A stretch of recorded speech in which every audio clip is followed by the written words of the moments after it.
comfortable in the leadoff spot. Look at the target. But he hits the ball in the air. Easy play for the shortstop for Cal. One man out. Well, defensively for the Braves behind Maddux in tonight's ball game. There it is right there. DeRosa, who's at second base.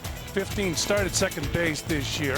For Cal's at short, Castilla at third, and it's Jones, and Sheffield left to right in the outfit. That's Chipper and Andrew Jones.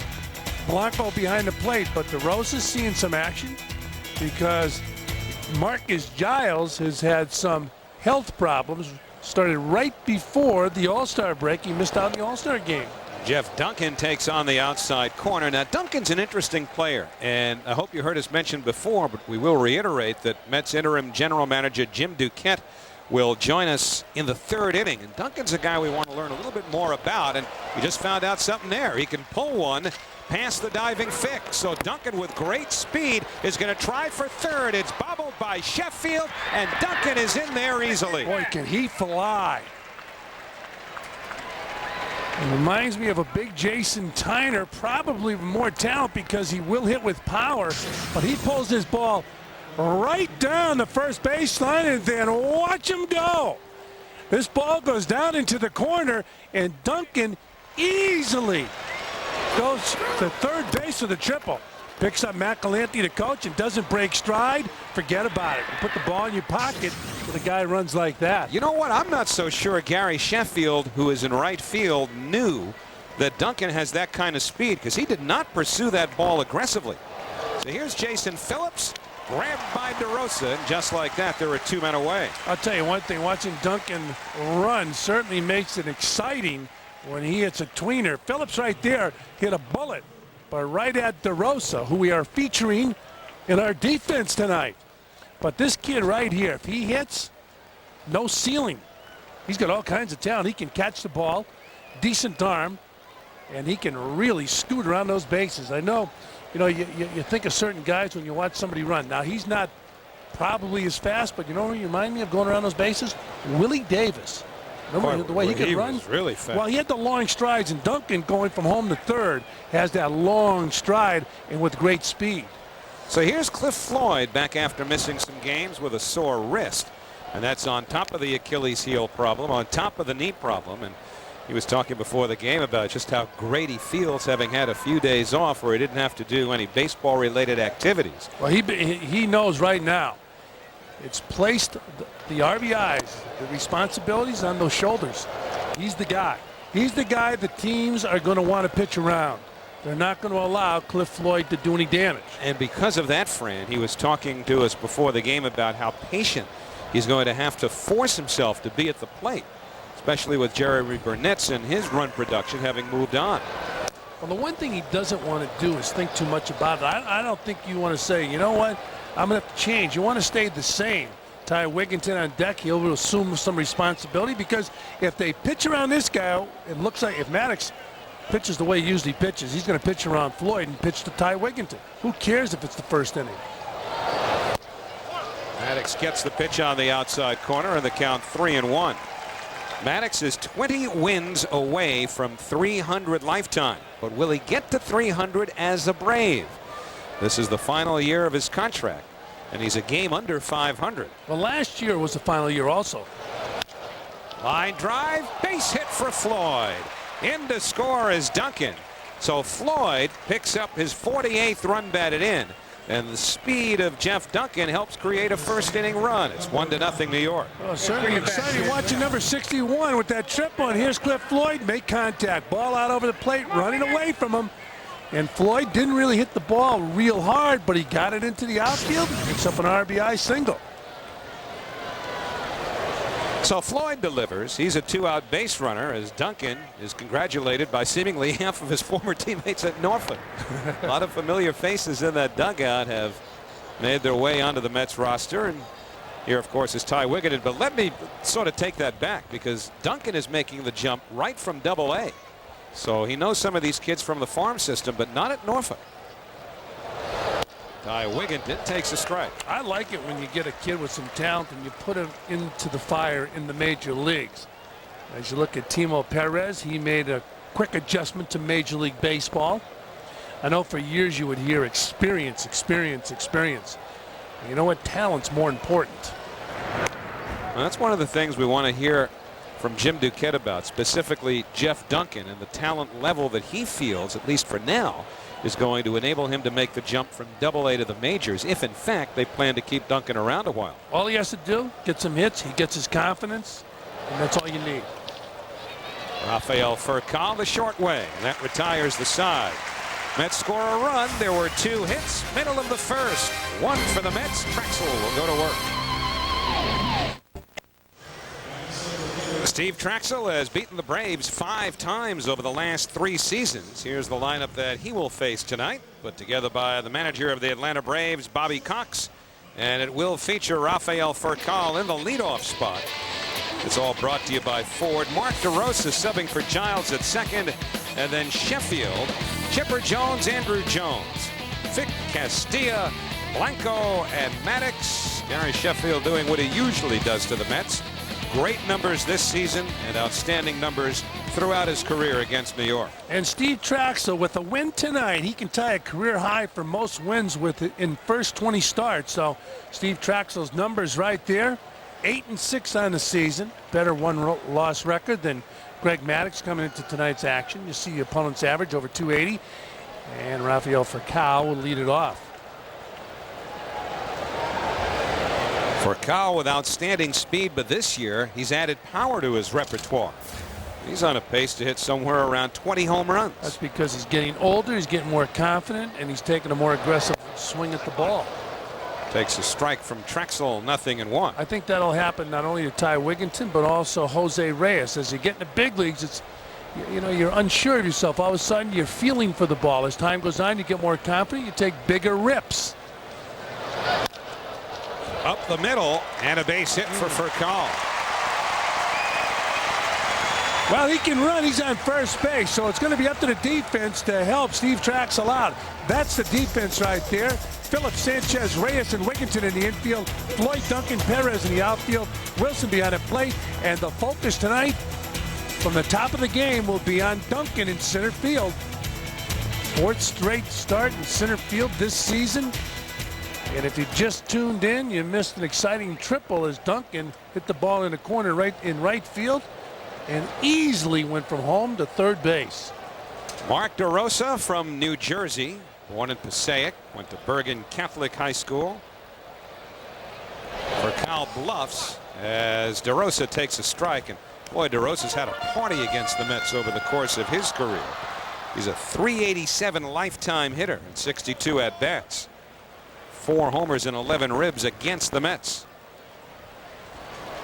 Furcal has 14 steals. He's only been caught once. And you know Trachsel will work hard over at first base.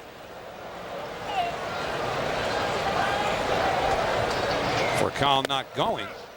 And now it's 0-2 to DeRosa. Well, Steve Trachsel, one of his money pitches is that splitter. If he can throw the good one, get DeRosa to hit that baby on the ground, they can turn a double play and get those bases empty for that guy on deck, Gary Sheffield.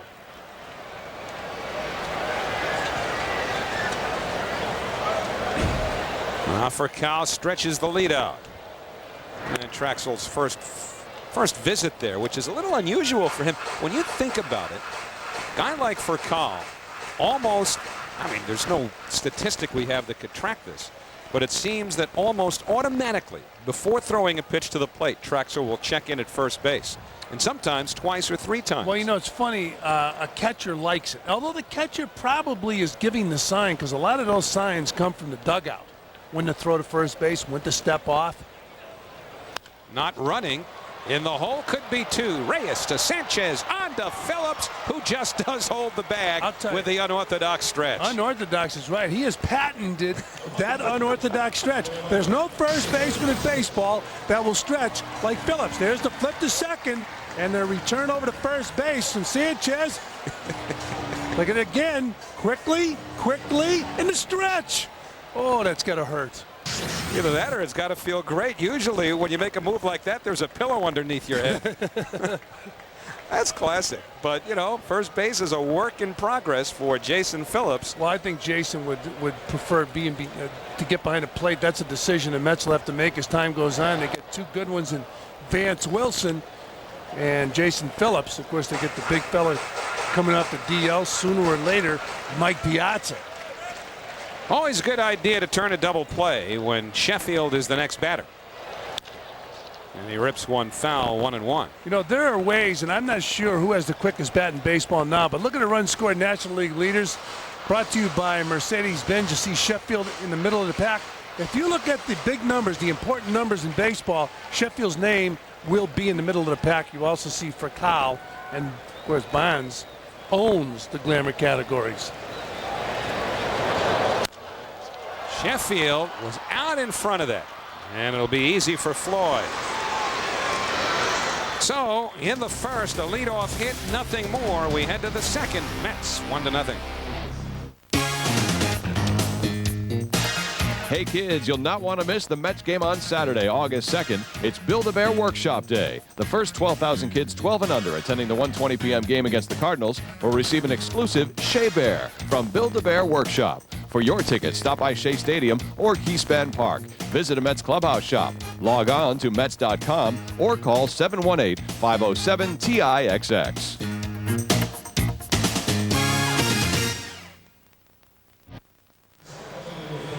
Enter the Mike's Hard Lemonade at MSG Network sweepstakes for a chance to win a Mike's Hard Lemonade barbecue grill and a suite for 10 at a Major League Baseball game on August 17th.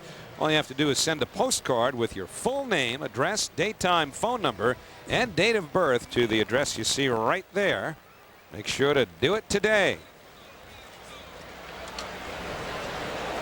And the former president of the United States, Jimmy Carter, and Rosalind Carter on hand at the game. Does their commercial seen on MSG and Fox Sports Net in New York for the Lustgarten Foundation research for pancreatic cancer. And the former president lost a couple of members of his family to pancreatic cancer. 1-0 on Timo Perez, with Castilla in tied at third against Perez's speed and budding possibilities. Timo's ahead in the count here, 2-0, with Vance Wilson on deck.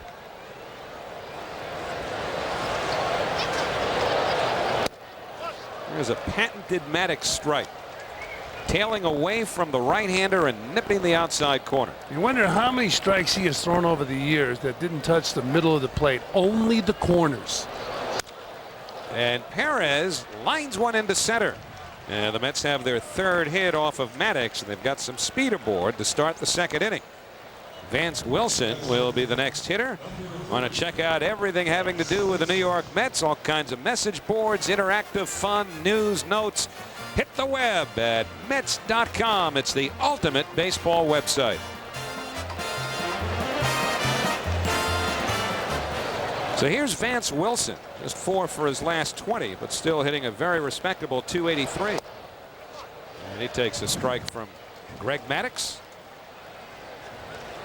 Mike Piazza hopes to be back within the next few weeks, and certainly that'll cut into Vance Wilson's time and probably Jason Phillips' time to some extent.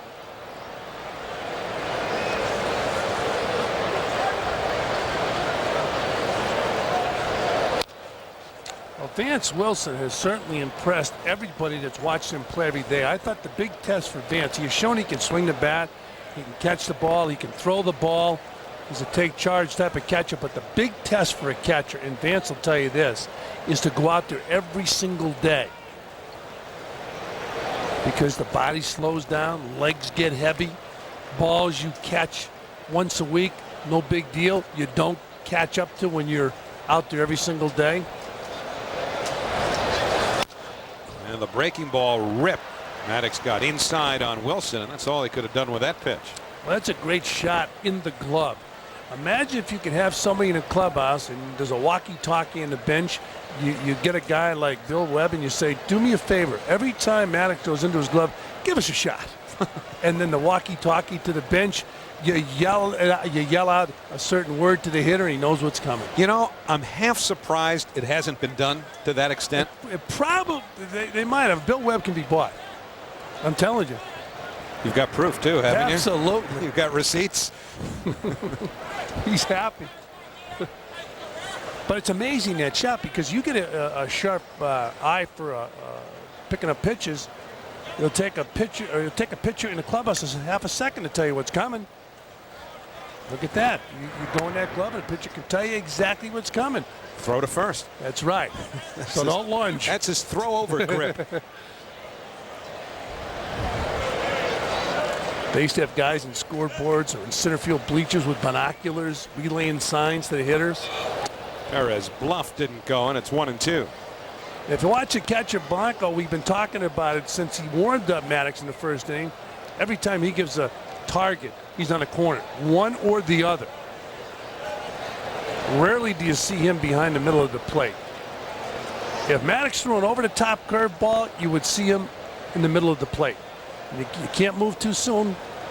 Perez is running, and the pitch swung on and missed. So Wilson is out. I don't believe that's a foul ball. I believe home plate up Larry Young is calling him out, which means Perez will get second on the stolen base. What was the noise? There was no noise. It was the ball hitting the dirt.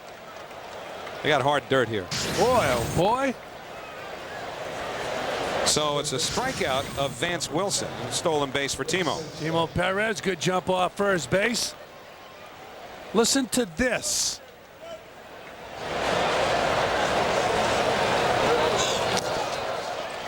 Sounded like he made contact and hit the glove, but you know, I think it did. I think it might have hit home plate and then hit the glove. Well, either way, Timo Perez finally picks up his first stolen base of the year. He'd been caught 4 times. So now he's in scoring position with 1 out for 8 and 9 in the Mets batting order. Ray Sanchez ahead in the count, 1-0. Ray starting at second for the 4th time since the trade of Robbie Alomar. To the right side, nice hop for DeRosa. Perez crosses to third, but now there are 2 men away, and Maddux can go after the pitcher, Steve Trachsel. Well, as an 8th hitter, you certainly don't want the 8th hitter giving himself up, moving the runner along. You want him to try to hit that ball and drive in the run. So it's up to Steve Trachsel, or a wild pitch, which rarely happens when Greg Maddux is pitching. Trachsel 2 out of 29 as a hitter this year.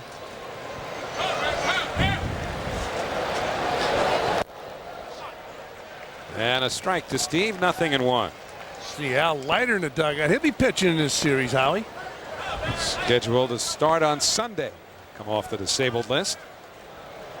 Threw out in the outfield today. He looked pretty good throwing out there.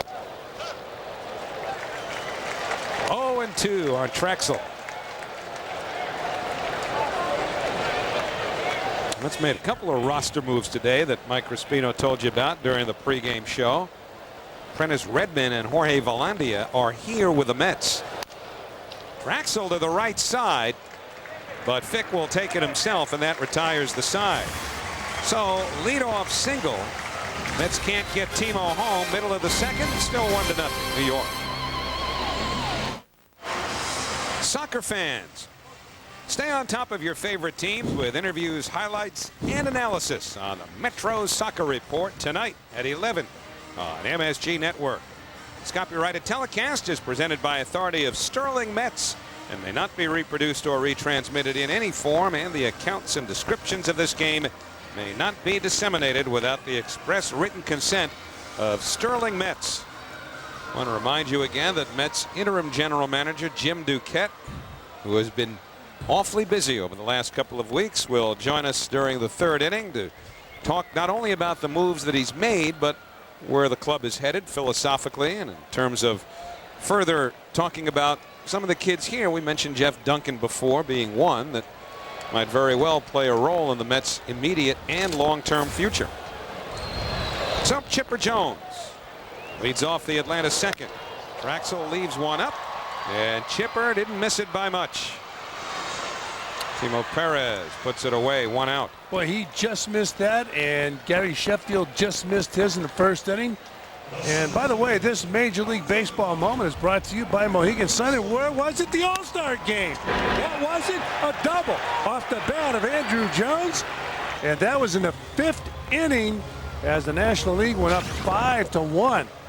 But the final score was in favor of the American League. And guess what? The World Series starts in an American League city. Well, that was a pretty good all-star game. So much so that there has not been much precedent for what the American League did on Tuesday night. Big cut by Andrew Jones. They were 4 runs down and came back to win. There were only 2 other all-star games when a team came from at least that far back to win.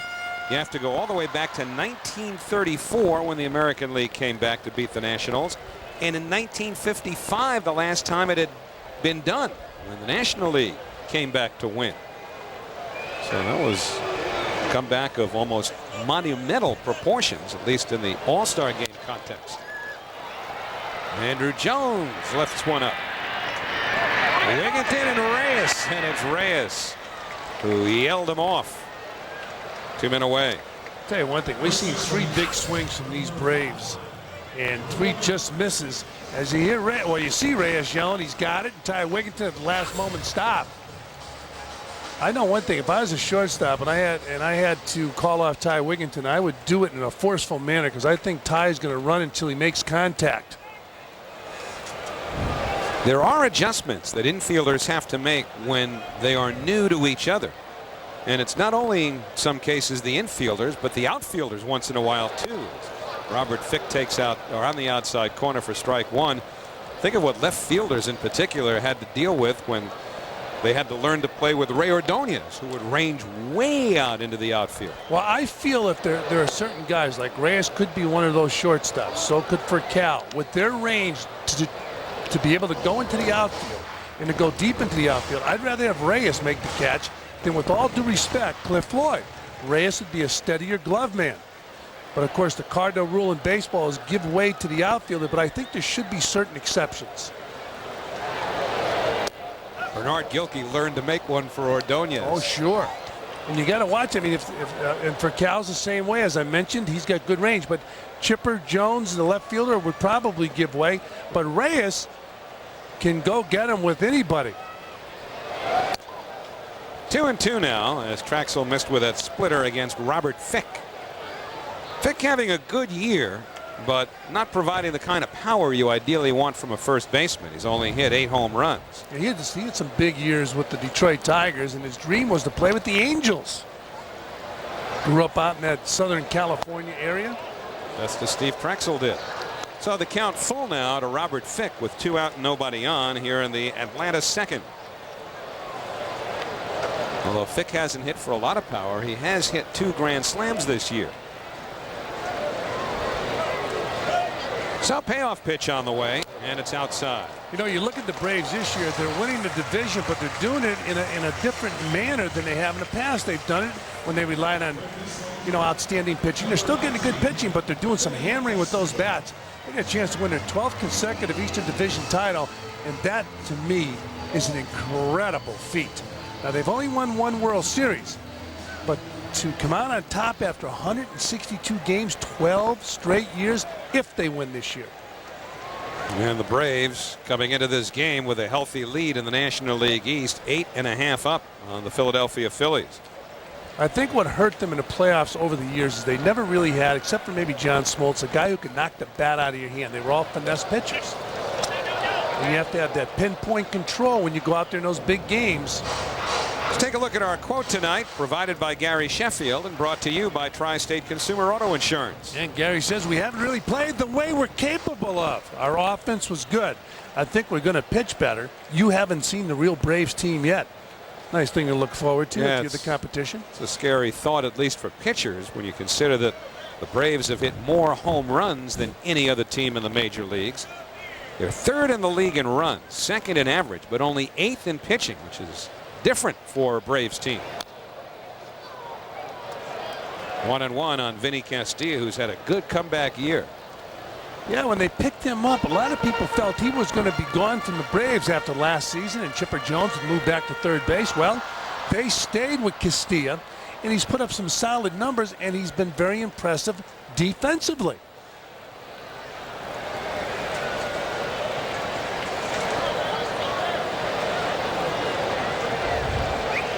Fick with a short lead at first. and it's sliced foul, and so advantage Trachsel, 1 ball and 2 strikes.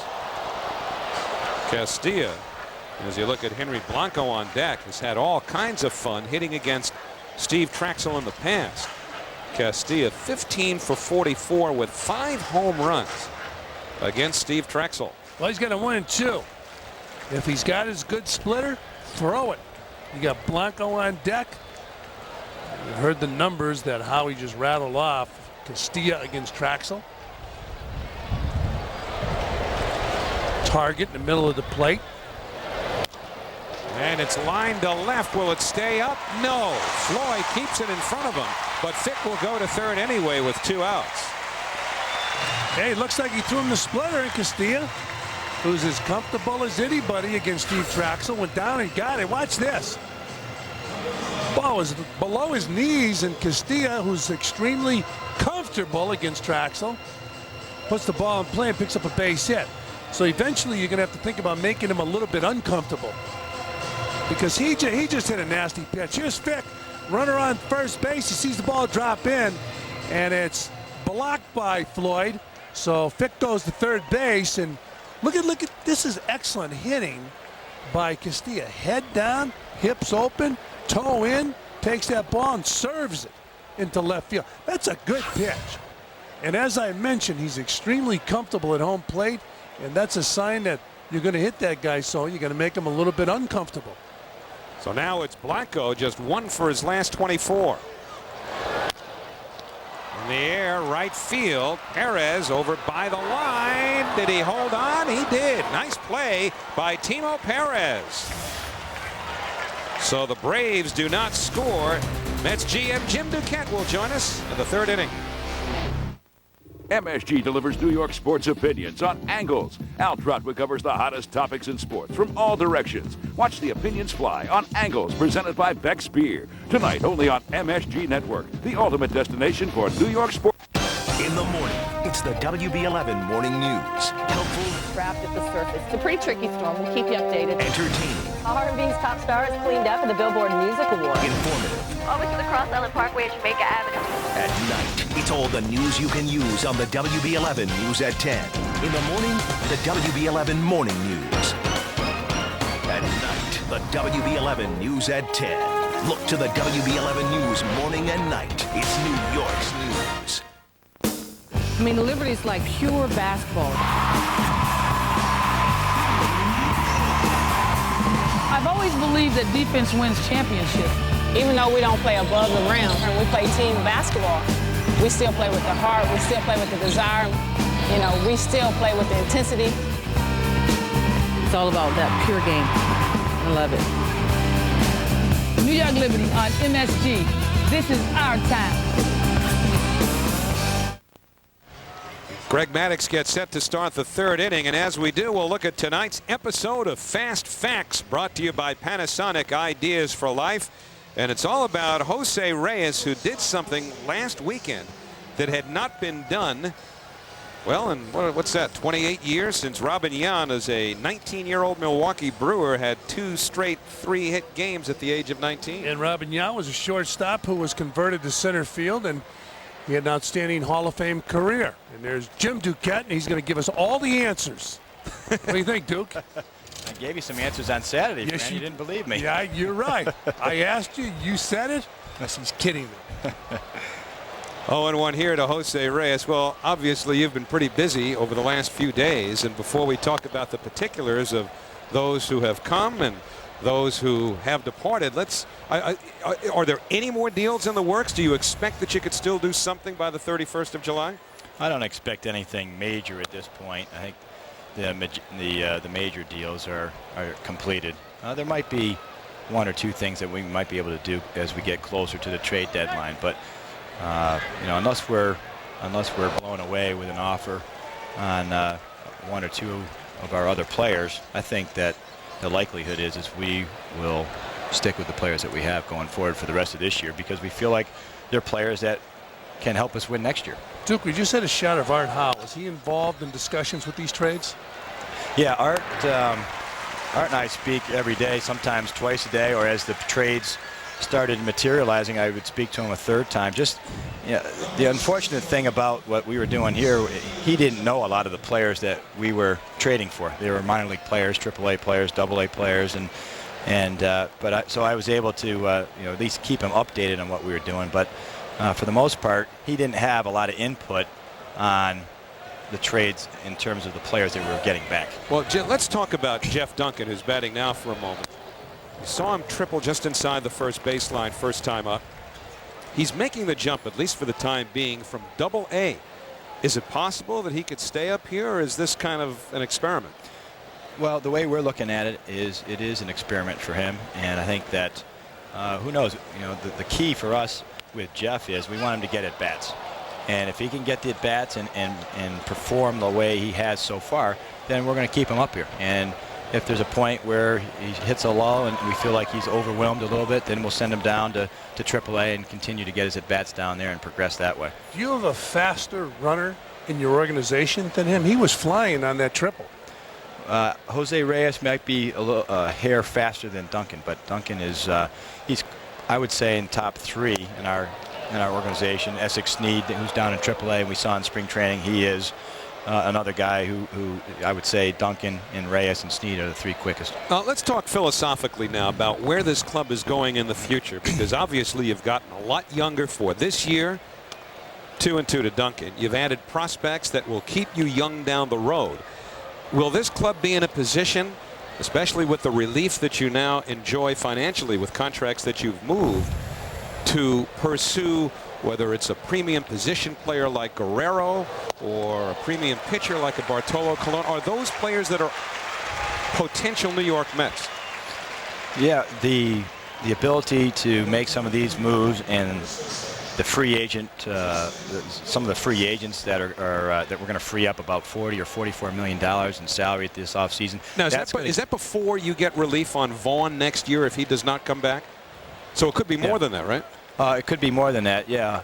But I mean, we're not planning for that. We have to plan for him to possibly come back. But without not including Mo, it is in the $40 to $44 million range. And with the market, the free agent market last year, it took what I would call a correction, and I believe there's going to be another correction this winter. I think we're going to be able to afford some quality players at less than what we used to pay for. Going forward this season, what would you want Mets fans to think about this team on the field? Well, we're clearly going through a restructuring right now, and you look at some of the young players that we have out there, whether it's Wigington or Reyes. You know, I think that the excitement about that is we have a chance to shore up our left side of the infield for a number of years. You know, Jason Phillips and Vance Wilson, they've certainly been given the opportunity, and those are players that I think fit in our organization long term. You've seen Jeff Duncan and what he provides, whether he's here for the whole year or sometime next year. You know, Aaron Heilman and Jay So have gotten on-the-job training. When we really started this season, we didn't expect them to be up here. So the fact that they're getting this opportunity right now is a bonus for us. And I think that those are the things that each day when we come out here, those are the things we're looking for. We're trying to get some answers to some of the questions that we have to see who fits for us long term. So there's an important message, if I'm reading it right, that we could pursue as we move along here, and that is that this is not a total rebuilding via youth, but you will pursue premium type veteran players in the offseason, either by trade or free agency, should the right ones become available. Sure. Yeah, that's exactly it. We're trying to find the right mix of the young players with the veteran players that we have under contract, like Cliff Floyd and Tom Glavine and Al Leiter, and obviously Mike Piazza, those type of players. And then we're going to be able to fill in where our holes are with some quality veteran free agents this offseason. Payoff pitch on the way, and Jason Phillips is down on strikes. Jim Duquette will stay with us for the bottom half of the third inning. Mets go in order in the top half, and it remains 1-0 New York. Steve Trachsel and the Mets with a 1-0 lead as we go to the last of the third inning here at Turner Field, and we are joined in the booth by Mets interim general manager Jim Duquette, who's been behaving very much like a veteran general manager, certainly in terms of volume and in terms of those that have come into your farm system now. Who gets here the quickest in your estimation? Well, I mean, that's a good question. We have a couple of guys down in AA, in particular Bob Keppel and Tyler Yates, who are quality starting pitchers. And you start to look at what they have done. Tyler Yates, as a starter, his whole career he was a relief pitcher and a closer. He has pitched well enough to open our eyes as a potential starter, and if not, we can always put him back in the bullpen as a closer. Those two guys, I think, are another year or so away. We have a kid down in Norfolk that you've heard a lot about, and Danny Garcia, second baseman, that hopefully he'll be ready to come up here at some point this year. We have another kid that we acquired as a free agent that had come up in the Kansas City Royals organization, Orber Moreno, that people are starting to hear about. He's had terrific numbers. Now, he's the guy who's had, what, Tommy John and a labrum He had labrum surgery, and then he had Tommy John surgery. And, he's a guy that has the potential to close for us as well. So those are the guys that we have on the horizon, in addition to the guys that are already up here. And then we have, I believe, quality prospects at the AA level. We acquired Royce Ring in the trade for Alomar, and he's a guy that, at the worst is a Mike Stanton type, which is pretty darn good. So I think, some of the players that we acquired in this trade, Victor Diaz from the Dodgers is a very good hitting second baseman. Now, I hear he's kind of stocky and still sort of looking for a position. Do you have him pigeonholed in any one spot defensively? We're going to look at him at second base. Our scouts who saw him feel like he's an average second baseman, has good feet, good hands around the bag, can turn the double play very well, and catches what he gets to. So we're not ready to discount him off at second base, but the feeling would be that if it didn't work out there, he could also possibly move across the diamond to third or maybe to left field. So we have some options with him, but he can flat out hit from all our scouts. Will there be any surprises before the year is out now? Or any major surprises? I don't anticipate any surprises really from here on out. And what we're trying to do is, Art had a meeting before the game and talked about the fact that this is a good opportunity for some of our young players to show what they have, and it's an opportunity for the veteran players to make sure they show our young players how to play the game right. And I think you showed a shot of Al Leiter talking to Aaron Heilman in the dugout, and Al Leiter's going to be a big part of this team in helping Aaron Heilman's development at the major league level. What about Jason Anderson and where he projects? Is he a guy you're looking at in terms of perhaps at some point this year getting several starts to see if he's going to fit into the rotation somewhere? Well, we explored that option with him, and we're still talking through that option. He was a reliever with the Yankees, and we feel like he has 4 quality pitches that we've seen over the past year or two.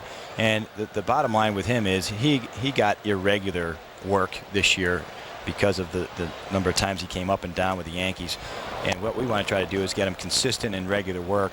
And we feel the best way to do it is as a starter down there in AAA, where he gets that repetition, where he'll pitch 3, 4, 5 innings at a time with regular side work. And we think that he can expedite his development a little bit quicker that way. Will Steve Trachsel be around the rest of the year? I expect Steve to be around, yeah.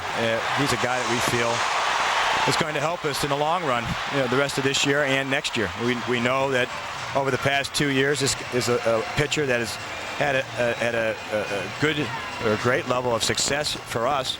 And I think if we look at it in hindsight, we had some players that we knew could perform in New York, and we traded them away, and we got players that we weren't quite sure whether they could handle New York or not. So I think Steve Trachsel is just the kind of guy that we'd be looking to try to go get this offseason. And a guy who obviously had his problems in New York, stays in New York, ironically, Armando Benitez. But that deal was interesting in as much as it's different from the others because you got rid of the entire salary, which is, much different than the way the first 2 deals were structured. Was that by design? By the time you got to the Benitez move, did you have to make a deal that cleared some money, or was it just a case of, that was a better option than other prospects you might have had elsewhere?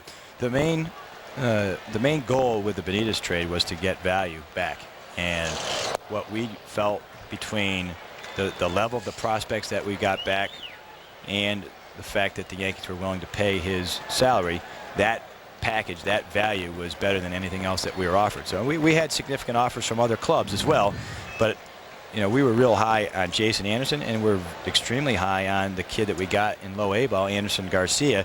We decided to take more of a projection guy down at the lower A ball level. He has a chance to be a number 3 or number 4 starter, but he's 3 or 4 years away. Right here, Mark DeRosa, the runner at second, with 2 out in the last of the third. 1-1 to Sheffield, with the Mets leading 1-0. So what would be the message that you want to impart now to Mets fans as they look ahead, not only through the next few years, but the rest of this season too? Well, the main thing is we're not going to quit and pack in the rest of the season. You're going to see a high level of play and energy level, especially from our young players and certainly the veteran players that are still here. And be patient. It's going to take a little bit of time to get through some of the mistakes that our young players are going to commit this second half. There's going to be days where even us in the front office will be looking at it saying, Jesus, it's going to be a potentially long second half. I don't think that it will be. I think that's something that I'm actually looking forward to, and I think the fans should look forward to it as well. Besides the young kids, you think there's going to be a lot of activity during the offseason? I don't think there's going to be a ton of activity in the offseason. I think what our goal is to evaluate the young players and then surround them with obviously the players that are still here and the quality free agents. But we're going to have a few holes to fill, but I don't foresee us going down that road where we have a veteran at every position like we've had the last few years. And yet there's no gun shyness about approaching free agents because some of the problems that cropped up with the last few, right? No, there's nothing. We're not worried or concerned about that. What I want to make sure, though, is we do more of a check, background check, whatever it might be. In terms of our evaluating process, we have to reevaluate that as well. Make sure we pick the right players. Fran's pretty good at background checks, by the way. He's very good at picking up all kinds of subversive behavior and anything that you might have any questions about. And I have a mask. I didn't know you had that ability, Fran. We'll have to use you this offseason. I'm ready and willing. Howie can drive me. Chipper Jones coming up now with 2 on and 2 out. Have you felt, I mean, it's got to be an interesting dynamic when you've never been the point man in trades before. Have you had to sort of feel your way around, or have there been any apprehensions about other GMs trying to take advantage of someone who's doing this for the first time? I think early, the first couple of days in the process, I had to sniff out a couple of the general managers that have the reputation of doing that.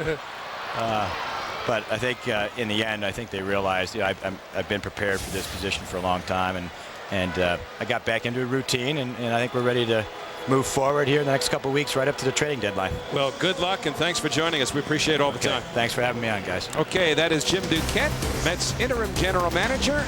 We head to the 4th, 1-0. The man's got a right to protect his property and his life, and we ain't letting no rancher or his lawman take either.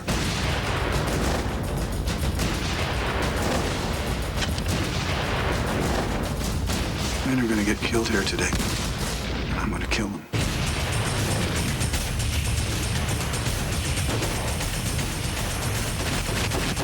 You the one killed our friend? That's right. Open Range, directed by Kevin Costner. Rated R. Starts August 15th.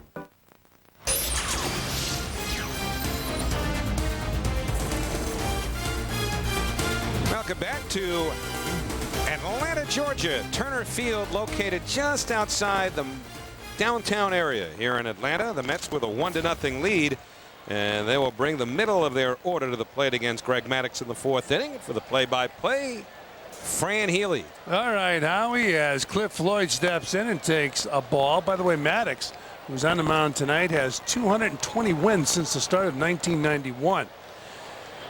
They're the most in the major leagues, 5 more than the Mets' Tom Glavine at 215. 2 balls, no strikes on Cliff Floyd, who's 1 for 1 in his ball game, and an absolutely gorgeous night here in Atlanta, Georgia. It's a little too hot, I'm told by Mike CNT. He might have a good point, huh? Yeah, if he's, wearing his skeet jacket like he does 3/4 of the year. Ty Wigginton on deck. It's comfortable tonight. And it's pulled to the right side. Should be an easy play, and it is, because that man, number 31, owns the Gold Glove that a pitcher receives. Speaking of Gold Gloves, now it's time for our Aflac trivia question. I hope it's about a Gold Glove. Well, it's Gilbert the Duck asking who holds the Mets rookie record for most extra base hits in a season. You think about that. We'll have the answer coming up in the bottom of the inning. Okay. Nice crowd on hand. First of 4 here in Atlanta. Then the Mets are off to Philadelphia for a night game on Monday night, a day game on Tuesday, then off to Montreal, Howie's favorite city. Oh, I love it. You're kidding. Summer, that's one of the most beautiful cities in North America during baseball season. And you have the ballpark to yourself. Not for much longer. They're going to play in Puerto Rico. That's right. Apparently, I mean, that's not official yet, but apparently they're deciding to do that. I just can't figure this thing out anymore. Well, what is taking so long? This won't. Score it 5-3. Wigginton's out, 2 down. Well, when you think about it, there's a catch-22 going on here because Major League Baseball is saying, listen, we'll sell you the Expos if you have a stadium to play in. And they're talking to people, obviously, in Washington, D.C., Northern Virginia, maybe out in Portland, Oregon.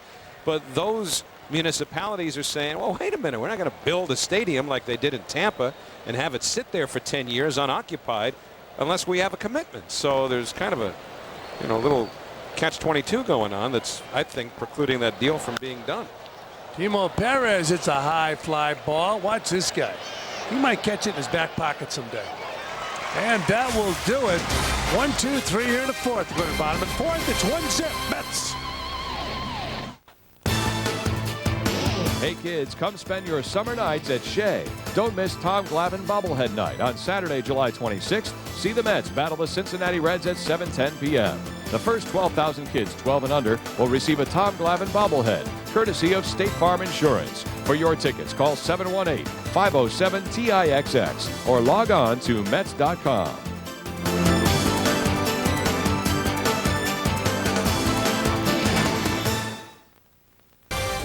Andrew Jones with the big rip pulls it foul.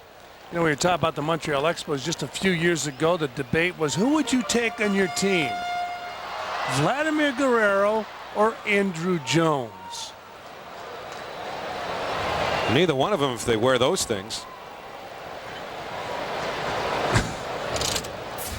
I tell you what, though, Vladimir Guerrero, unfortunately, is in a position where he's probably cost himself through no doing of his own millions and millions of dollars because of that herniated disc in his free agency year. And if you were a team and you were going to project the future, you'd say, you know what, that big swing, could he have more back trouble? Andrew Jones just flips that ball in the right field, base hit. So Jones has a single. The Braves have a base runner with nobody out here in the bottom of the 4th. Andrew Jones takes what was given him and does with it as he took a pitch that was up and out over the outside part of the plate. He didn't try and do too much with it, just went with it. Now you've got a fast runner on first and a good left-handed hitter, Robert Fick, coming up with nobody out. Fick walked his first time up. Good speed on first base. He can steal the base. We're talking about Andrew Jones. Following Fick will be the third baseman, Vinny Castilla. Andrew Jones with an eye on Trachsel. There's a fly ball center field. Duncan over and makes the grab. Andrew Jones quietly moves back to first base. You ever see Andrew Jones overexert himself? No, but he seems to always get where he's supposed to be in plenty of time, although at least on one occasion not to Bobby Cox's satisfaction because he once pulled a Gil Hodges and walked out there and brought him back. But just watching Jeff Duncan catch that fly ball brought to mind some of the conversation we had with Jim Duquette. And I think, Fran, that probably the most significant point that he made is that as young as the Mets are going to be for the rest of this year, that this organization has every intention of bringing in more veterans either via free agency or the right trade, so that this is not a total rebuild through youth project. There will be new veteran free agent types. Drive to right field. Timo Perez unable to make the grab, and Castilla gets a favorable bounce, and he's on his way to third base with a triple and an RBI. It's all about the carom.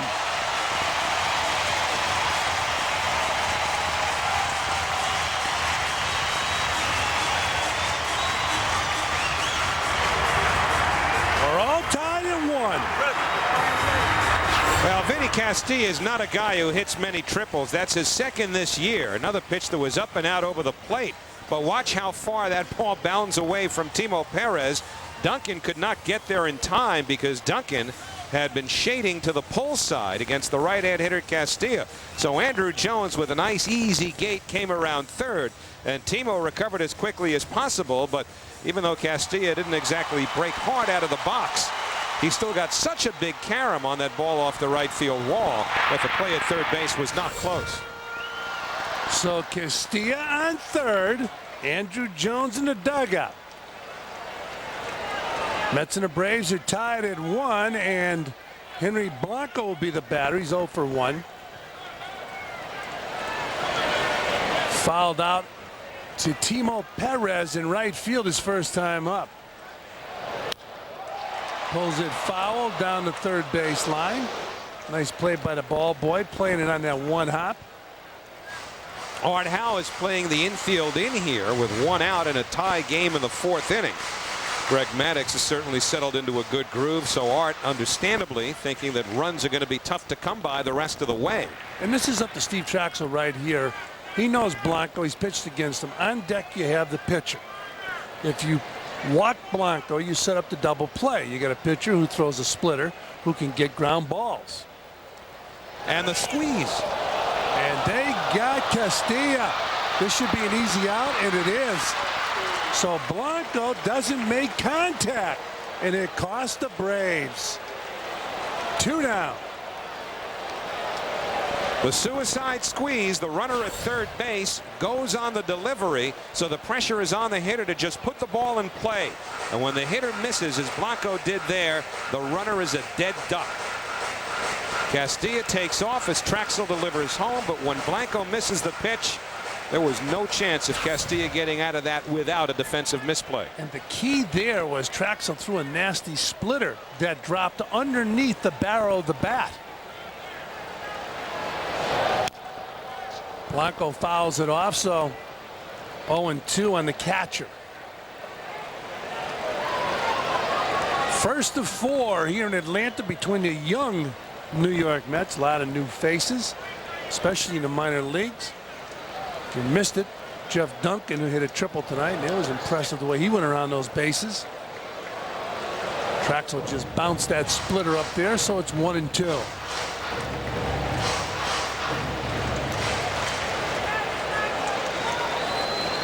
Braves after their 12th consecutive division title. Unbelievable. Well, we talk about it every time these teams get together. The Braves started that run in 1991. So since that time, they have turned the entire club over with the exception of John Smoltz. And they haven't missed a beat. Don Baylor was here for part of it as a hitting coach. He was the hitting coach for the Braves when these teams played in the National League Championship Series. Helped Chipper Jones. There's Bobby Cox, I'm surefire Hall of Fame manager. There's a drive to left field. Cliff Floyd going back and making the grab. I think he misjudged it, but was able to chase it down. So Blanco's out, so are the Braves. We played 4 here in Atlanta. We're all tied at 1. This summer, MSG Network is home to Manchester United as the most celebrated soccer team in the world kicks off their 2003 USA Tour against Celtic. Follow the Reds across America, beginning with Man U and Celtic, Thursday, July 24th on MSG. We go to the 5th, tied at 1. Cliff Floyd has a big base hit and a great catch right there, back in the lineup. A lot of talk about perhaps season-ending surgery for him. He said no way. When you sign a long-term contract, it's a commitment, and it's accountability is part of that. And I want to go out there as long as I can and play the game as hard as I can to help my team, because it's going to come a time when I'm going to be needed to play, whether I'm hurt or not. If I'm sore or hurt, something going on, if I can play through it, I'm going to play through it because I've learned how to do it. And I think that's what's going to get me over when that time comes. But for now, hell, I'm just going to try to finish out the season as best I can and help my teammates get better. First game for Cliff Floyd since Sunday, July 6th. A lot of conversation around Mets fans about whether, Piazza should come back, Cliff Floyd should come back with all these injuries. Should they just shut it down for the season? According to Floyd, no, he's not going to do that. He feels a responsibility, certainly, to Mets management. Howie, back to you. All right, and I thought it was kind of interesting hearing Floyd say, I've learned how to play through pain. Well, he certainly had a lot of chances to do it because he's had so many injuries over the course of his career, Fran. And you know, you always think about the big one at Shea Stadium. Yeah. But you know, throughout his career between Montreal and Florida, and even last year with Boston, I mean, he's had to play through pain. And his mom is his inspiration, he will tell you. Her name is Olivia. She watches all the games. And if he doesn't deliver, she gets on him. By the way, Vance Wilson bounced out. You're looking at Ray Sanchez.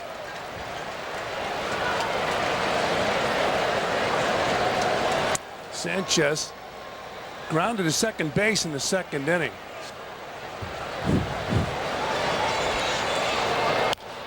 Breaking ball, and it's looped gently to the first baseman, Fick. So Robert Fick makes the grab, and we go back to the duck, Gilbert. And the question, who holds the Mets rookie record for most extra base hits in a season, Howie? I'm going to go with Ron Hunt, pride of Wentzville, Missouri. But of course, it's Darryl Strawberry. Darryl Strawberry, what a talent. There's a strike to Steve Trachsel. Darryl was Rookie of the Year that year in 1983, and then the next year, Doc Gooden won the award.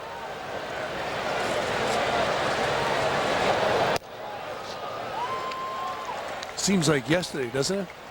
Those kids, in some ways. When those kids came to the big leagues? In some ways it does, and in some ways it seems like a very, very long time ago. Who was waiting for him to guide them in the right direction? Our buddy Keith. There's a ground ball, second base.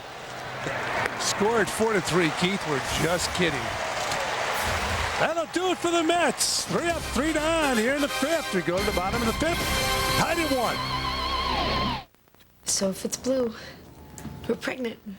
Yeah. No, you need to. I can't, honey. No, sir. Please, please. Really? Yes.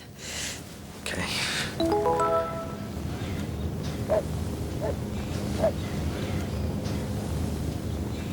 Well? Matt's will kill him. Here, take this thing. You can't be serious. Huh? Did you say something? Well, now it's time to take a look at our Delta Airlines upcoming schedule, Howie. This is the first game of an 8-game trip for the Mets. 3 more here in Atlanta and then 2 in Philadelphia before the Mets close the trip out with 2 more in Montreal against the Expos.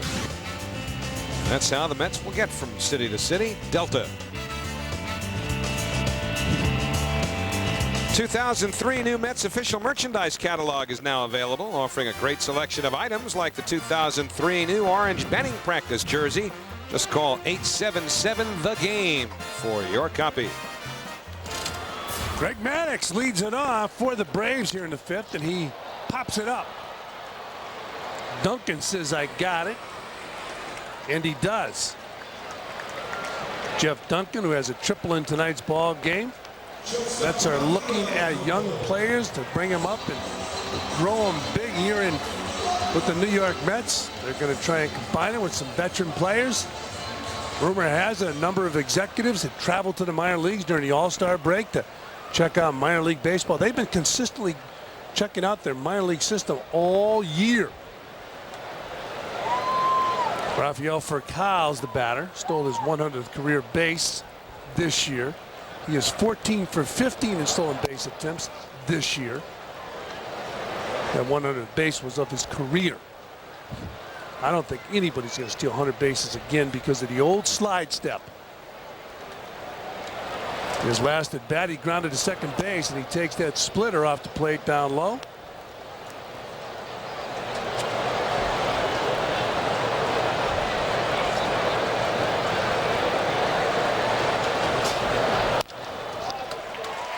Base hit right field. Furcal with good speed is on first base with 1 out here in the fifth.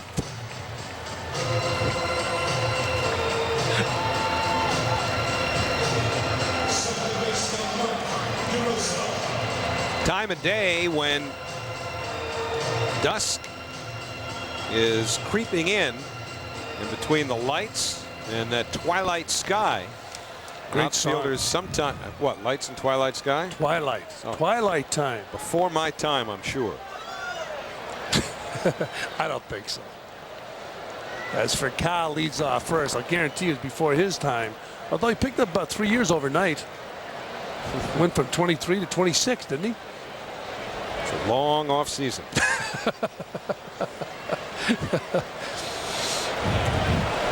Mark DeRosa, the batter, he takes a ball, so it's 1-0 on the Braves second baseman.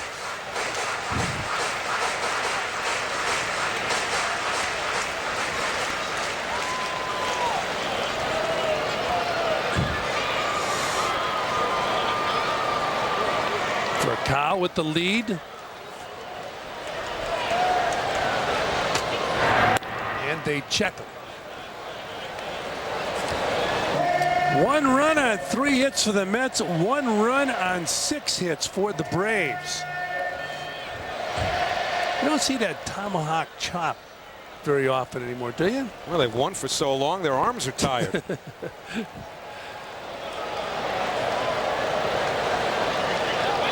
There goes the runner. It's popped up. It's playable, and it's a double play. So that will do it for the Braves here in the 5th. After 5 complete on Fox Sports Net, we're all tied at 1. It's time for the Coors Light Silver Bullet 6th. Marianne Gall from Staten Island, New York is today's lucky fan. So if a Met hits a home run this inning, Marianne wins dinner for 2 at Gin Mill. To enter, send a postcard with your name, address, daytime, phone number, and date of birth to that address. And good luck to Marianne Gall of Amsterdam, New York. Jose Reyes will take a shot at it for you, Marianne, and he takes a ball. 1-0 on the Mets shortstop. Ended that first half, I guess, if you can call it the first half. I guess into the All-Star break, he ended on a very positive note, slapping that baseball around today. Brings his average to 245, but that's an out right there. Fick takes it himself. 1 down. So Greg Maddux now is up to 62 pitches, which is certainly not a high pitch count, but it'll be interesting to see how long Maddux goes, because he has evolved over the last couple of years into a pitcher who doesn't seem to even think about the complete game, which used to be a trademark of Maddux's, but he hasn't thrown one since July of 2001. And you know, he's gotten into this sort of groove where he's shut it down after 70 pitches, 75 pitches, where he's had a lead or he's been in a tie game. Duncan bunts the ball, but to Maddux. Can't do that to Maddux, because since Jim Cott retired, this guy owns the Gold Glove for pitchers. Boy, what a terrific play that is by Greg Maddux. Just take a look. Now, you know he's going against a fast runner, but Maddux is off the mound so quickly. And instead of rushing the throw, he knows, even though he has speed, he's able to pick up and spot the target, the first baseman. Rather than just fling it in that direction, he picked up Fick and got it there in time to get the speedy Duncan. I like it when the ball's popped up around the pitcher's mound. Maddux calls for it. Phillips, the batter, hits a bullet. Well, I'll tell you what, he's hit a couple of rockets. But outs, he's 0 for 3. That's a hang with him. Something you don't want to hear. We're all tied at 1, and we'll be back. For 40 years, 2 men have called the shots at Shea. These living legends have garnered plaudits, plates, and plaques, and now the highest of honors, their own bobble. They grace the booths. Now Ralph and Bob will bobble for you. On Sunday, July 27th, the first 35,000 adults 13 and over will grab a double bobble courtesy of Toyota. For tickets, call 718-507-TIXX or log on to Mets.com.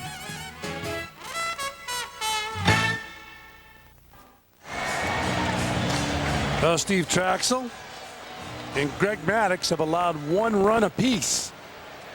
Here in the 6th inning, Trachsel will pitch to the heart of the Braves batting order, Gary Sheffield, to be followed by Chipper Jones and then Andrew Jones, and Sheffield takes a strike. How about the numbers Sheffield's put up this year? With runners in scoring position, he's batting .369. He's 31 for 84.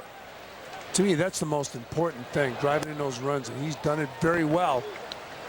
He's batting .326 overall. Chipper Jones on deck.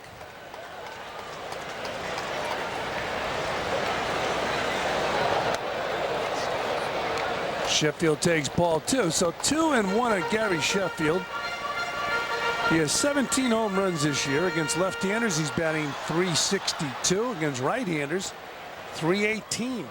Doesn't matter to this guy. He pops it up, and it's way up there. Floyd has plenty of room, and it's a just miss for Gary Sheffield. 1 down. Now we'll take a look at our Jeep game summary, Howie. Yeah, you don't see the words "just missed it" anywhere in that game summary, but that's actually been a big part of this game as you look at how the runs were scored and the impressive lines by the starters. But what Sheffield just did, he did for the second time. Chipper Jones did it. Andrew Jones did it. And it is just getting under a pitch that Trachsel left up and not missing by much. Jolting one out of the yard. Gotta watch this guy. It's Chipper Jones. He takes the pitch on the outside corner for a strike. Some pretty impressive numbers from the Brave left fielder from both sides of the plate. Not a typical Chipper Jones swing right there because it was a nasty splitter.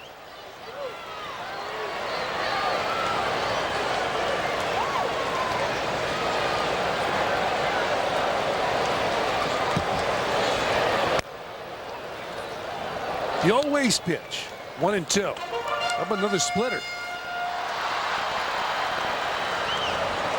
Andrew Jones, he just missed one, as Howie said. Good pitch from Trachsel, easy out. Scored 4-3. Sanchez to Phillips, 2 down. Boy, was that a good pitch. Just around the ankles by the time Chipper Jones made contact with it. The only thing he could do is drive it into the dirt. Watch the bite, the downward bite, tailing away from him. And all Chipper could do as he reached for it was pound it into the ground. That's what that splitter does. Now it's Andrew Jones, and that pop out was it just missed it. As Howie mentioned, this game was all about just missing it. Chipper, I should say, Andrew Jones coming off a 2-for-2 with a double and a home run and 3 RBIs in Chicago at the All-Star game. We showed you his double in the All-Star game. That was our Mohegan Sun moment. It's now 2-0 on Andrew Jones. I mentioned how he was compared to Vladimir Guerrero, not only when they got in the big leagues, but also in the minor leagues. They were trying to figure out who was the best prospect. There's a hard hit ball into the gap, left center field, and it rolls to the wall. Jones into second base with a stand-up double.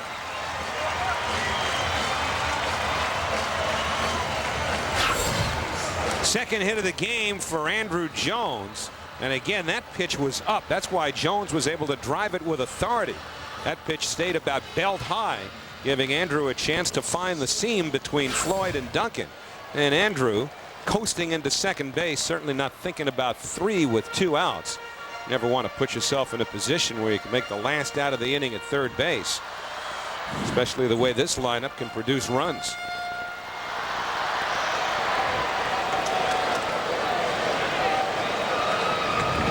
So Robert Fick will be the batter.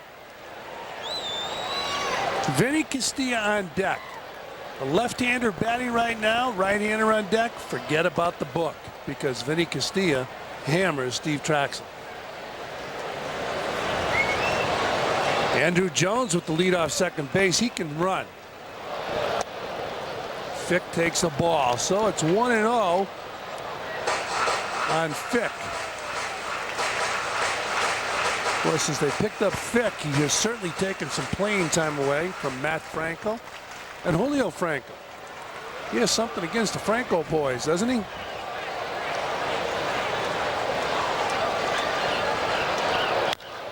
He hits his ball hard in the gap, right field. That'll drive in Andrew Jones. So the Braves have taken a lead here in the bottom of the 6th.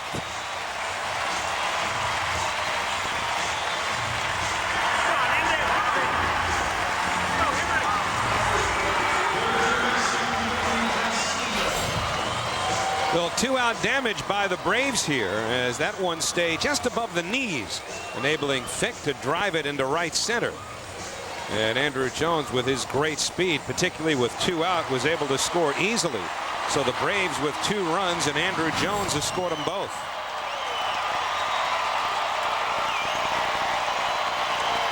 Vinny Castilla will be the batter.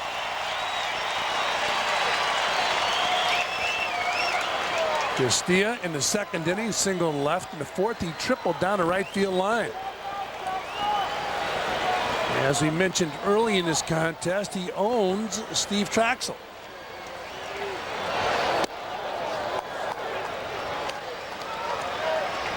Castilla taking the strike. Close ball game. A guy owns you as a hitter. I mean, you can't give him too much respect. But if he gets up on a count, you got a base open. In fact, you got 2 of them open. And you got Blanco on deck. Wow. No complaints from Steve Trachsel or Vance Wilson.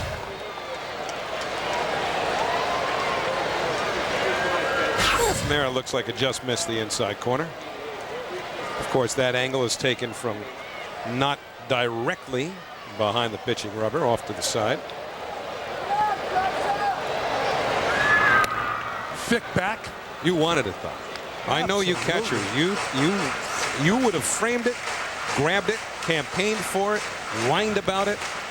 I would have whined about it, no doubt about it. We didn't frame it. We used to give with it. I think the framing's better. Although it might have cost him a strike right there. If he had nice soft hands and brought it in towards his body in one motion, probably it would have been called a strike. 1-1. Grounded to third. Wigginton goes to second for the force. That'll do it for the Braves here in the bottom of the 6th. But they pick up a run after 6 complete in Atlanta. The Mets and the Braves, that's a score. The fast-moving New York sports scene is tough to keep pace with. So New York sports fans know the online source for all the latest at its best. Fast, informed, complete. MSGNetwork.com. And it's only from MSG. Totally NASCAR. Your season-long destination for everything that is NASCAR. One source. Expert analysis. All access.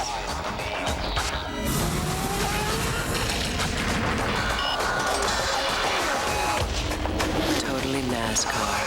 Weeknights on Fox Sports Net. Oh, back here at Turner Field in Atlanta, Georgia, Greg Maddux with the ball in his hand. He has a 1-run lead. We go to the top of the 7th inning. He's ready to pitch, and so is Howie Rose. Greg Maddux has retired 15 in a row.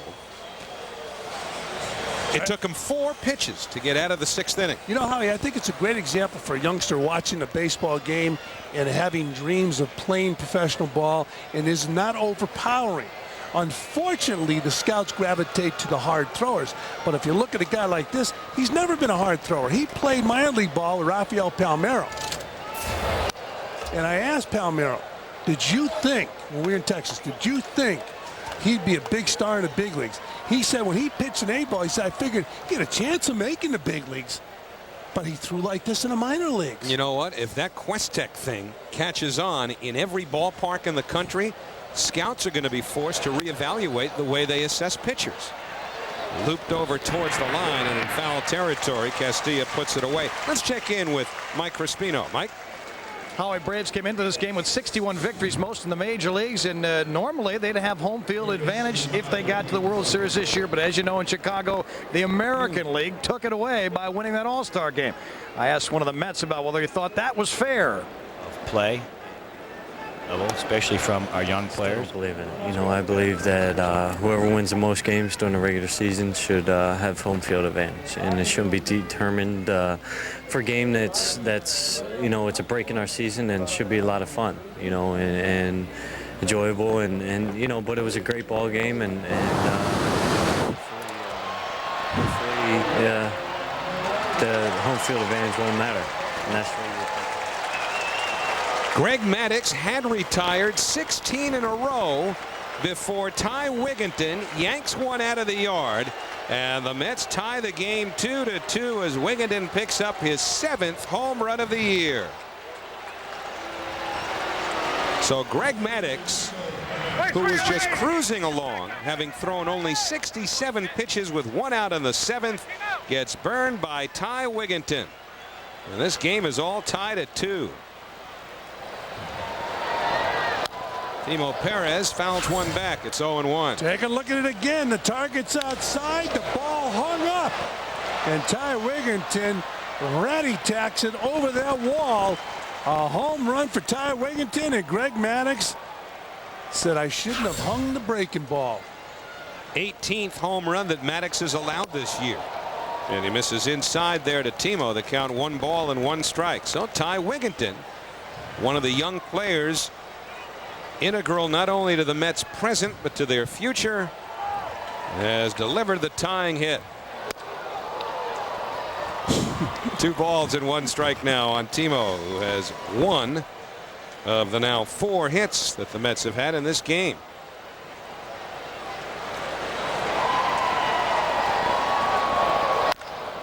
And Perez just misses an extra base hit.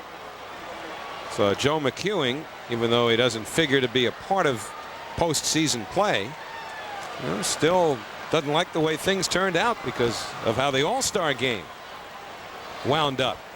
But you know what? This business about home field for the World Series has never been a point of contention over the years. Never. Inside again, full count to Timo. I mean, think about it. On the one hand, I understand what Joe is saying, because there's now a sentiment when people react to the change this year to have the team with the best record get home field advantage.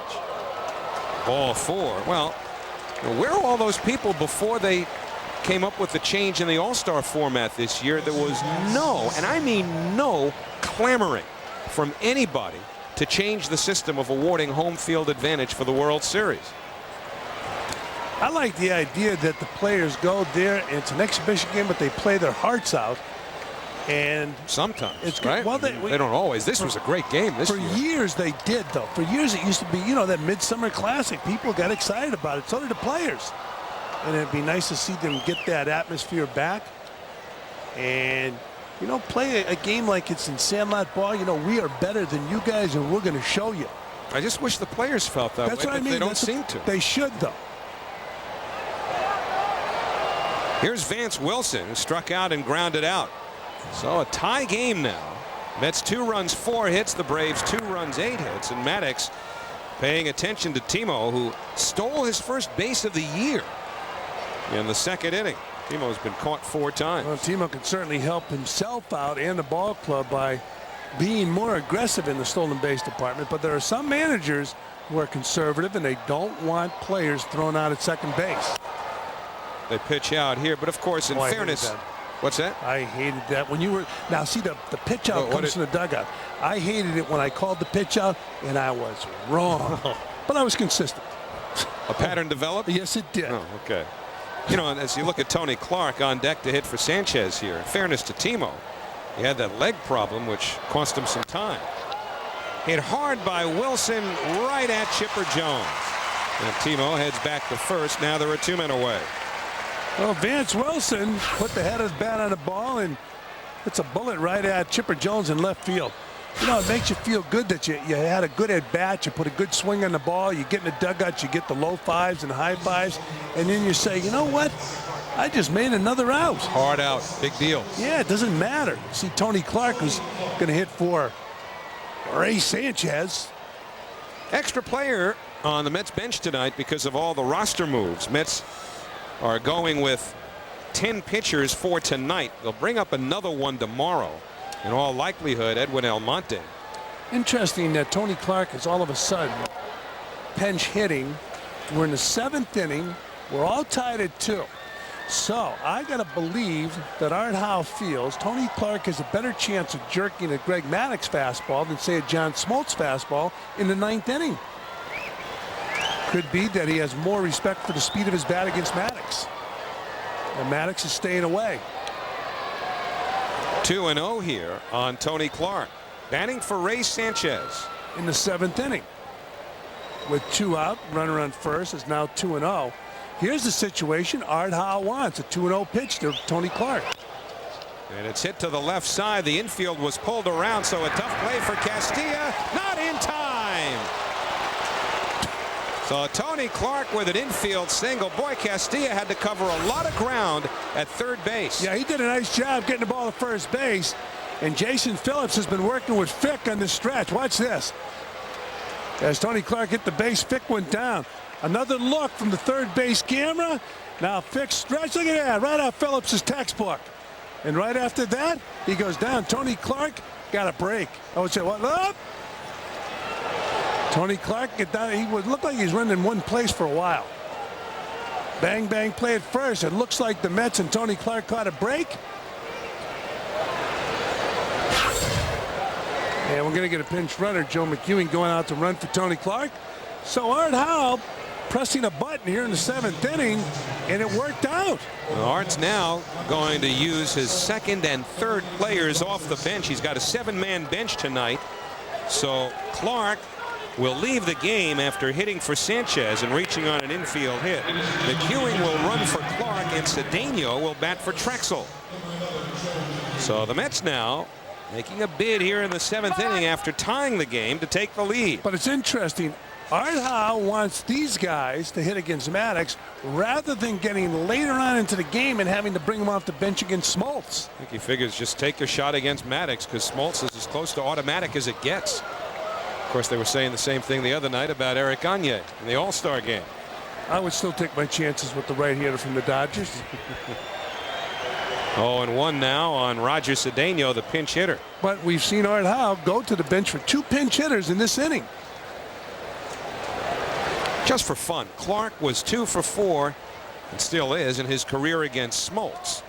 And against Maddux was 1 for 8. Now he's 2 for 9. Yeah, but the way Smoltz has been thrown out of that bullpen. 1-1 to Cedeno. You would tend to. It's a pretty interesting thought process. I feel that Art Howe is saying, you know what? As you look at David Weatherstorm in the bullpen, Art Howe's saying, I'm going to get these guys up there against a guy who's not overpowering as opposed to Smoltz, who can blow the ball by you. Perez is at second.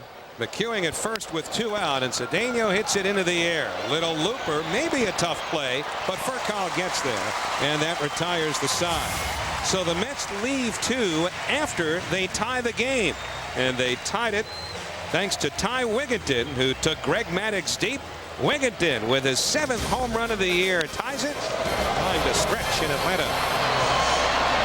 7th inning at Turner Field. Joe McEwing, who ran for Clark, stays in and plays second base. Remember, Clark had hit for Ray Sanchez, and Joe was not happy with the change in the All-Star game format this year. He spoke to Mike Crispino before the game, and he didn't like the new format.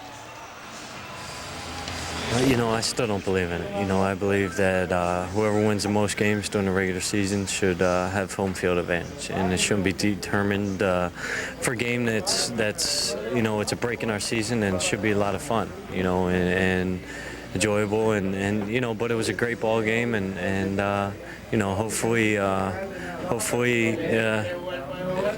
home field advantage won't matter. National League will come through. Well, there you go. Some brand loyalty. Joe McEwing, a National Leaguer. And David Weathers, a National Leaguer. There are his numbers. Weathers has pitched in both leagues. In fact, pitched across town with the Yankees in the past. You know, we were talking about that All-Star break, and just a few minutes ago, a lot of people feel it's time off in baseball. Well, some of the guys who work in the scoreboard at Shea Stadium were in Atlanta. There was a big, it's called an IDEA scoreboard convention, and they're representatives from Major League Baseball. The Mets had their reps here, and they did a great job on the scoreboard at Shea. Chris Canozio, and we had Charlie Pavano. In fact, Charlie has a history with Howie Rose. He did some play-by-play with you. Way back when. On a show called Dynamets. Base hit for Henry Blanco leading off here in the 7th inning. So Steve Trachsel done for the night. David Weathers taking over for the Mets, giving up that leadoff hit to Blanco. And the finish line stats on Steve Trachsel are brought to you by OTB. Solid performance by Steve Trachsel, who came off of his worst outing of the year a week ago tonight. Phillies lit him up for 7 runs and 8 hits in just an inning and 2/3. So real nice bounce back for Steve Trachsel against one of the best hitting teams in the majors. He's looked very good. I mean, he's had some bad outings, but on the whole, he's been a very solid pitcher for the Mets. And I can imagine how much interest is in him from other major league teams. Now, Greg Maddux stays in the game at least to bunt here. And we say at least because Kevin Grabowski had been throwing in the Atlanta bullpen. Maddux very adept at getting a bunt down. And this is obviously at this stage of the game a sacrifice situation. So Bobby Cox decides what sacrifice. Let him butcher boy it. My feeling is if the game remains tied, he's going to stay in this game because he has a chance to win. Look at this. I like this idea. If they charge you, do that. You know, talking to Keith Hernandez one time, I said, Keith, what if the hitters did that to you as you charge? He said, it would have taken away my aggressiveness. Because if you pop that ball with some authority, you're going to have some people flinching. It's amazing that they didn't. With Keith would go across home plate, make a play at third base. I am amazed that somebody didn't take a shot at his teeth. That's because Jack McKeon wasn't managing in the National League back then, I guess. Jack's great line when they charge you and you were hitting, he would yell out from the dugout, pick yourself up a set of teeth. And he's not a violent guy. Maddux pushes it foul. So now what will Bobby Cox do here? 1 ball, 2 strikes. Want to remind you after the game, after our post-game coverage, it'll be the best sports show period right here on Fox Sports Net. Yeah, I'm a little bit concerned about this, Howie. You're a little bit shy of one word there, and I know you as a professional that you never use salty language unless it's necessary. Sorry, not my style. don't. He's kidding you, folks. I've heard him at his best. Hey. 2-2 on Maddux here. There'll be some more after the inning.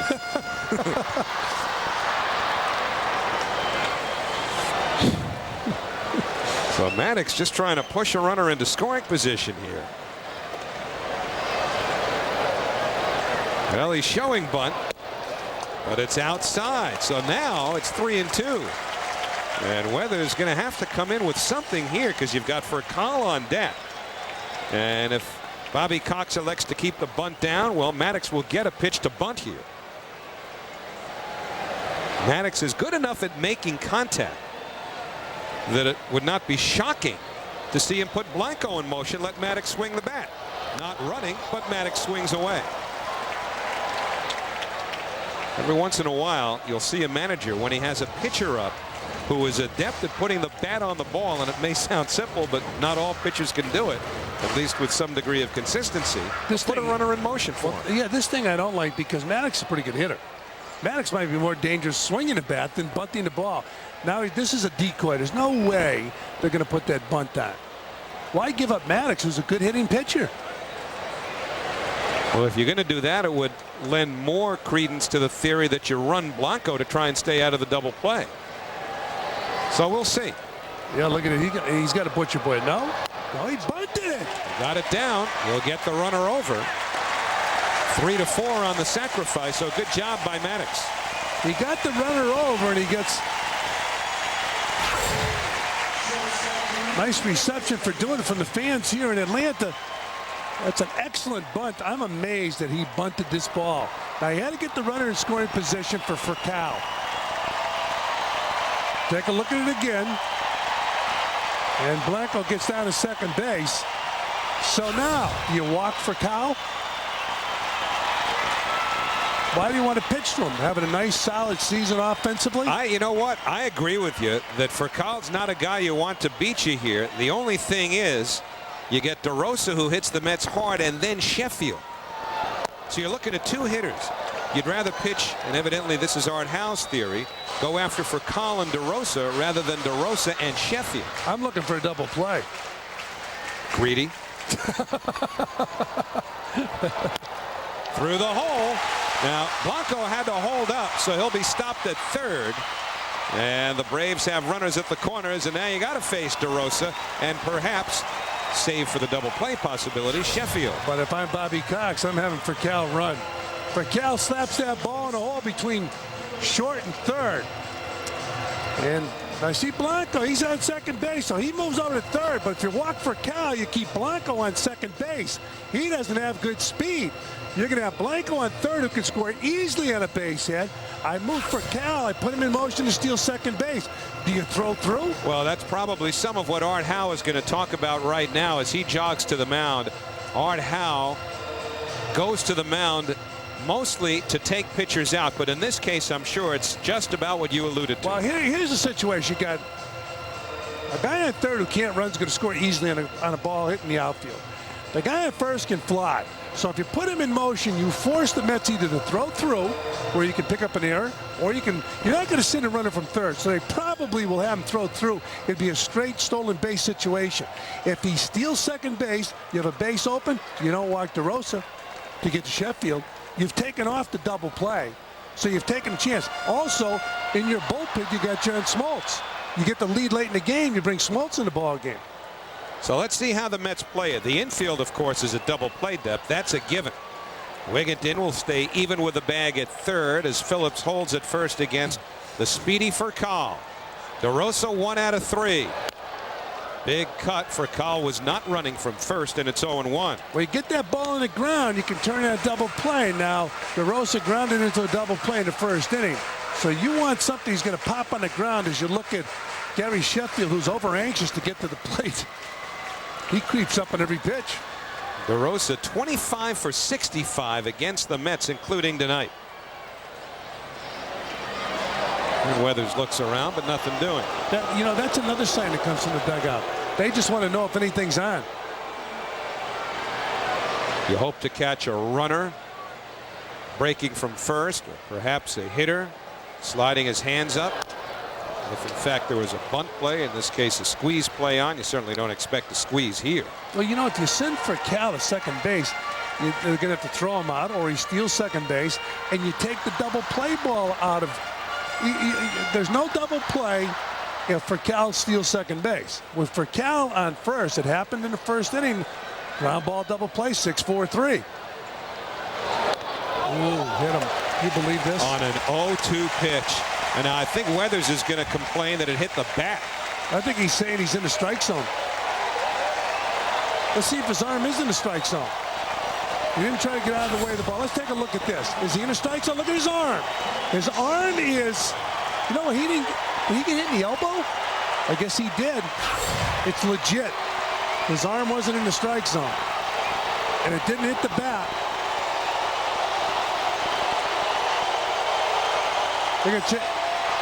They were checking the swing. They wanted to see if he'd swung the bat.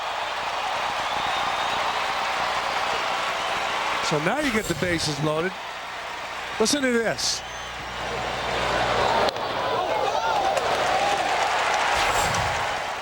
Well, Weathers winds up hitting DeRosa on an 0-2 pitch. You ran that fastball inside. When you do that, you're always taking a chance. So a big hit by pitch for DeRosa. And here's Sheffield. Now, we've talked about Sheffield tonight, how we made mention how he just missed on a couple of swings. Twice. And when you just miss, you're always dangerous at that plate because he's been smoking the baseball this season. Now, that was against Trachsel. This is Weathers. And this is a double play ball. There's one. Back to first. Double play. And the Mets get out of the inning. Oh, that's a good ball game. Sheffield bouncing into a double play to end the inning with the bases loaded. Doesn't get any better than this if you're a Met fan.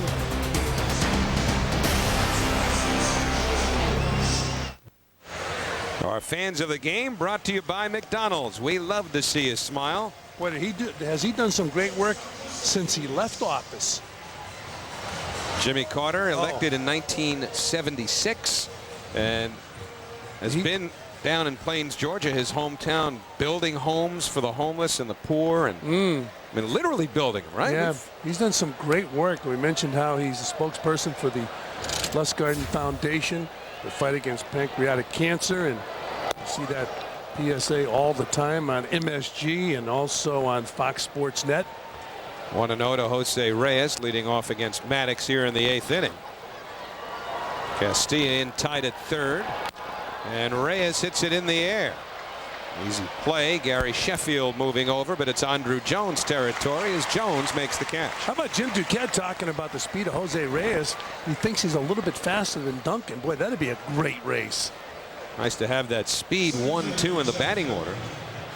Reyes out, so he's 0 for 4 to this point. And now Duncan, you saw his speed in the first inning when he hit one just inside the first base bag and went all the way to third with a triple. His first major league 3-base hit. Hit his first major league homer last weekend at Shea against Brandon Duckworth of the Phillies. Lays off the fastball, 1-0. Looking at former President Carter. He beat Gerald Ford for the presidency in 1976. Gerald Ford just celebrated his 90th birthday. A big party for him at the White House. Jimmy Carter, a big baseball fan. Gerald Ford, isn't he in a college football Hall of Fame? I believe he is. With Michigan, right? He was with Michigan. 2-1 now to Duncan.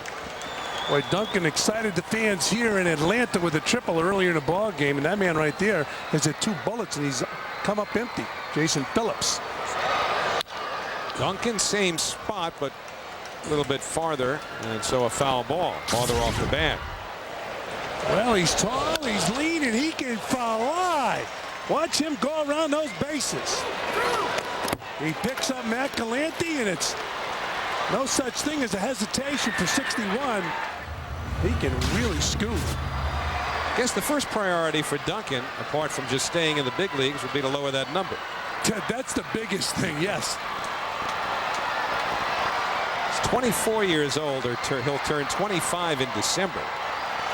But 61's got to go, because you know, in your dreams when you're a youngster and you're playing in the backyard, 61 is not included. In the hole, base hit for Duncan, his second of the game. So Jeff Duncan now 2 for 4. Greg Maddux a little bit concerned now with speed on the bases. Duncan hits this ball hard in the hole. So 2 hits for Duncan in tonight's ball game. We'll see about Duncan running here. Jim Duquette said, I told you about that kid. Nice to have a visit from Jim Duquette tonight. Nice article about Jim in his college days at Williams College. His coach was quoted in such a favorable fashion towards Jim. Jim played at Williams College in Williamstown, Massachusetts. So Duncan, medium-sized lead at first, stretches it out a bit, not going anywhere, and Phillips hits one into left field. He got a broken bat, and Duncan on his way to third. Aggressive base running by Jeff Duncan. And we talk about the way he can run. He got from first to third in a hurry, and a ball that was hit to left field. Now how about Jason Phillips? He's hit 2 frozen ropes or outs, and then he breaks his bat. Maybe they do even up. I don't buy it. But it's a base hit for Phillips.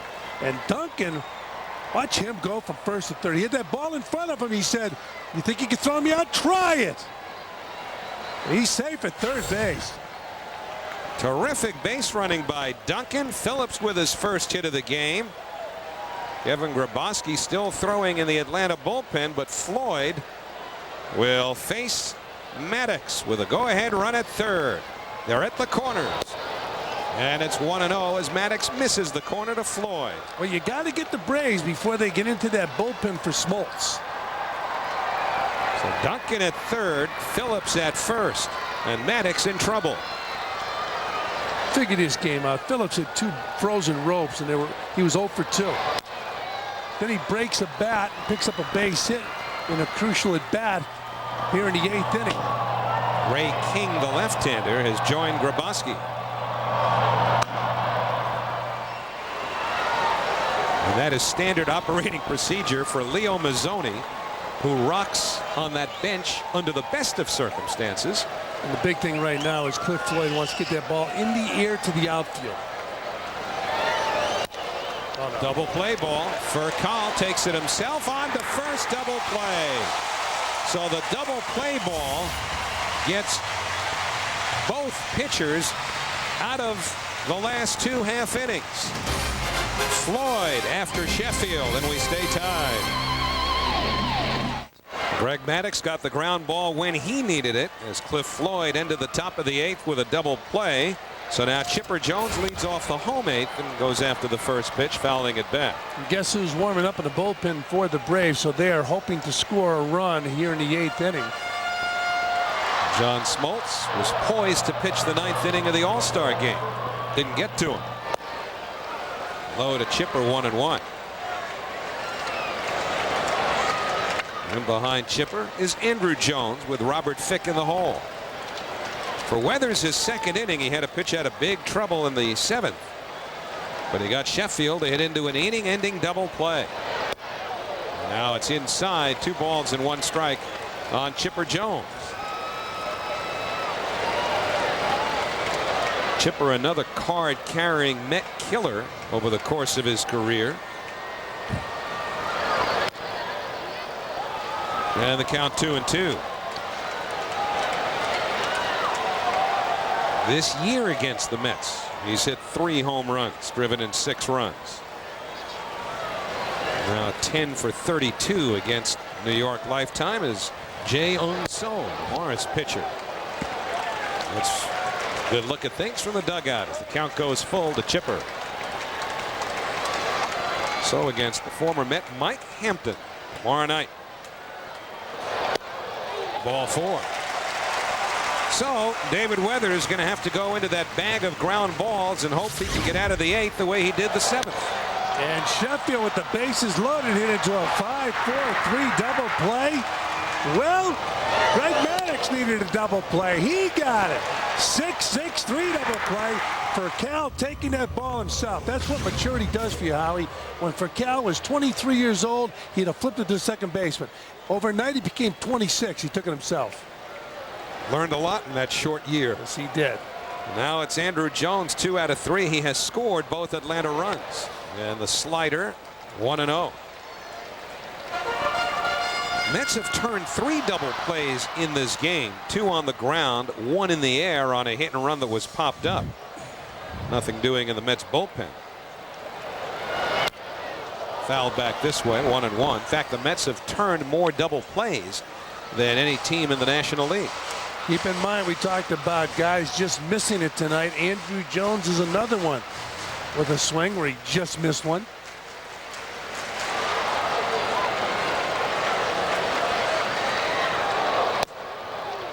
Two and one. One of the many things that makes this Atlanta lineup so tough is that they all make contact. There's only been 1 strikeout of an Atlanta hitter, and that was Greg Maddux tonight, and they have struck out fewer than any other team in the league.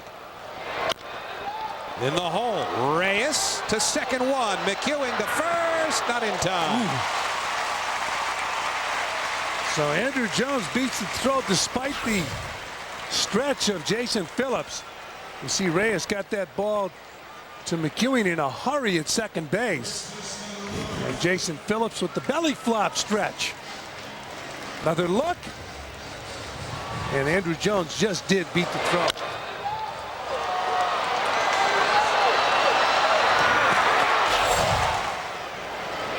Sleepy's or 1-800-Mattress, one of those companies sitting on a gold mine if they want. He's got Jason Phillips to do that stretch for him when they advertise their mattresses. If he can hit, he'll get the deal. Robert Fick, 1 out of 2 with a walk. He drove in a run. But he pops this one up short center. Who's going to get it? Duncan, Reyes, Floyd, and it's Floyd, the left fielder, throwing back to first. That stretch. Get comfortable, Jason. That's a double play. How about that stretch? Jason Phillips is going to change the way a first baseman will stretch. Look at this play. 2 by land, 2 by air. 4 double plays by the Mets. Sports fans, this is your time. That's why MSG Sports Desk goes 24/7 with all the latest as it happens. Join Kurt Menefee, John Giannone, and all the Sports Desk gang every night. MSG Sports Desk on MSG Network. This is our time. Jason Phillips, he's wired, isn't he? Look at this play here. This has been a A real good ball game, and Jason Phillips has brought a refreshing slant to the stretch. You just saw the first one. Here's the last one. Look at that stretch. You know what? Only a catcher could go down there and do something like that and get away with it. That's 2 plays back to stretch. And the last one. How about that? Get him a pillow. Ty Wigginton, who hit the game-tying home run, lifts one to right, and Sheffield uneasily comes up with it. How about this ball game? You think it's an interesting game? Greg Maddux has his interest. He's still in the game. How about that? Maddux does not have a complete game in 2 years. And Sheffield makes the catch. You know, if the Mets went with the changes, it's a nice play right there by Sheffield. You see Jason Phillips in the dugout. If the Mets could go out and win a ball game like this one, all the changes they made in the recent, past few days, it would be a refreshing win for a young team. Timo Perez, the batter. You know, this is actually the 2nd anniversary of Greg Maddux's last complete game. Covers 69 starts, July 17th, 2001. He's trying to celebrate. Of course, the need for complete games is not real great around here when you have John Smoltz available to close. But now look who's got a chance. Say the Mets get the lead here in the 9th inning. John Franco will have another save opportunity. Bring him in. The old man now, huh? What's he going to do with all these kids? Can't go out with them. Sure he can. They can't go into the same places, can they? John Franco with 422 major league saves. In fact, he had a closed-door meeting with Art Howe before the game. With Art telling him he was going to give him some more chances to save games now. To the hole and off the glove of DeRosa. Perez will take a wide turn and hold on. Now we'll see how they score that. Probably a hit. Base hit. But DeRosa certainly had a chance and probably should have fielded that ball. Well, it'd have been a nice play. I would give him a base hit. It'd have been a nice play if DeRosa made the play. And it was a doable play. The key now is for the Mets to utilize that speed on first base. They got to pick up a run here. Keep Smoltz out of this ball game. So Timo at first. He has stolen a base in this game. Vance Wilson 0 for 3. Vance is now in a 4 for 23 slump.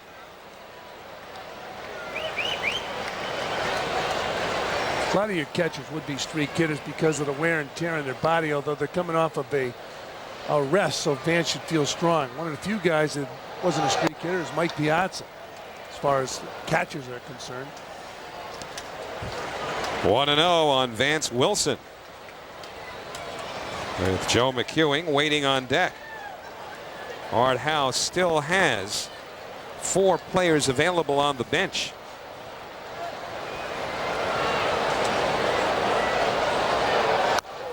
Two and 0, and maybe Maddux, who is just now at the 100 pitch mark, is starting to run out of gas. I think as far as the complete game, I think it's an overrated statistic, especially today. What Maddux is doing now is he's trying to stay in his ball game and hopes his team will score a run. There you go. Centuries worth of pitches by Greg Maddux. And an important one coming up next to Vance Wilson. Tie game in the 9th inning. Go ahead, run it first with 1 out. And Timo back to first. Timo has not attempted many steals this year because of the leg problem that had him on the disabled list earlier in the season. But he's starting to stretch that lead out a little bit. Leaning. He's going. He got a great jump. And the ball hit in the air to left center. Andrew Jones going way back, but look how gracefully he gets to that ball. And back to first goes Timo. No one plays center field better or more smoothly and gracefully than Andrew Jones. Yeah, you know, when a ball's hit, you have hope if you're a Met fan. But then you see this guy, number 25, and your hopes are dashed. He makes it look so easy. There's Timo Perez with a big jump off first base.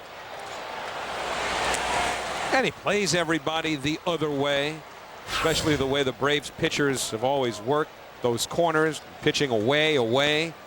And yet Jones with not only great speed, but great defensive instincts. Always gets an outstanding jump. You're going to have to do some manufacturing here. You got Joe McEwing at the plate. McEwing batting .220. More of a line drive hitter. You got to get that runner on second base. Is it worth it to chance it with the stolen base? I think so. Oh, I would certainly do it. Blanco would have to throw him out. Raul Gonzalez is on deck with a pitcher's spot due up next. Maddux gets the first pitch over. A run, you score a run, it keeps Smoltz in the bullpen. If you go first to third, Smoltz might be in his ball game. Undoubtedly the last inning for Maddux, whatever happens. Timo represents the go-ahead run. He's at first base with 2 outs. And the pitch out, but Timo not running. It's 1-1. Send him now. Rarely do teams pitch out 2 pitches in a row. I've seen catchers call it, but I've never seen anybody from the bench call it. Pitchers hate to throw those pitch outs, although with Maddux you can get away with it. Raul Gonzalez will follow McEwing. But if it's a first and third situation, Gonzalez is going to see Smoltz. If you get the runner in scoring position right now, you take a shot at Joe McEwing driving him in. You're gambling, but you know what? Sometimes you got to take a chance. Greg Maddux on in the 9th inning here. Last time Maddux pitched into the 9th inning was last August the 28th. We mentioned that it's 2 years to the day since his last complete game. August 28th of last year. He left after 9. At least he pitched into the 9th in a game that was tied and eventually went extra innings against the Pittsburgh Pirates. Maddux did not figure in the decision. And he's working Timo awfully hard here.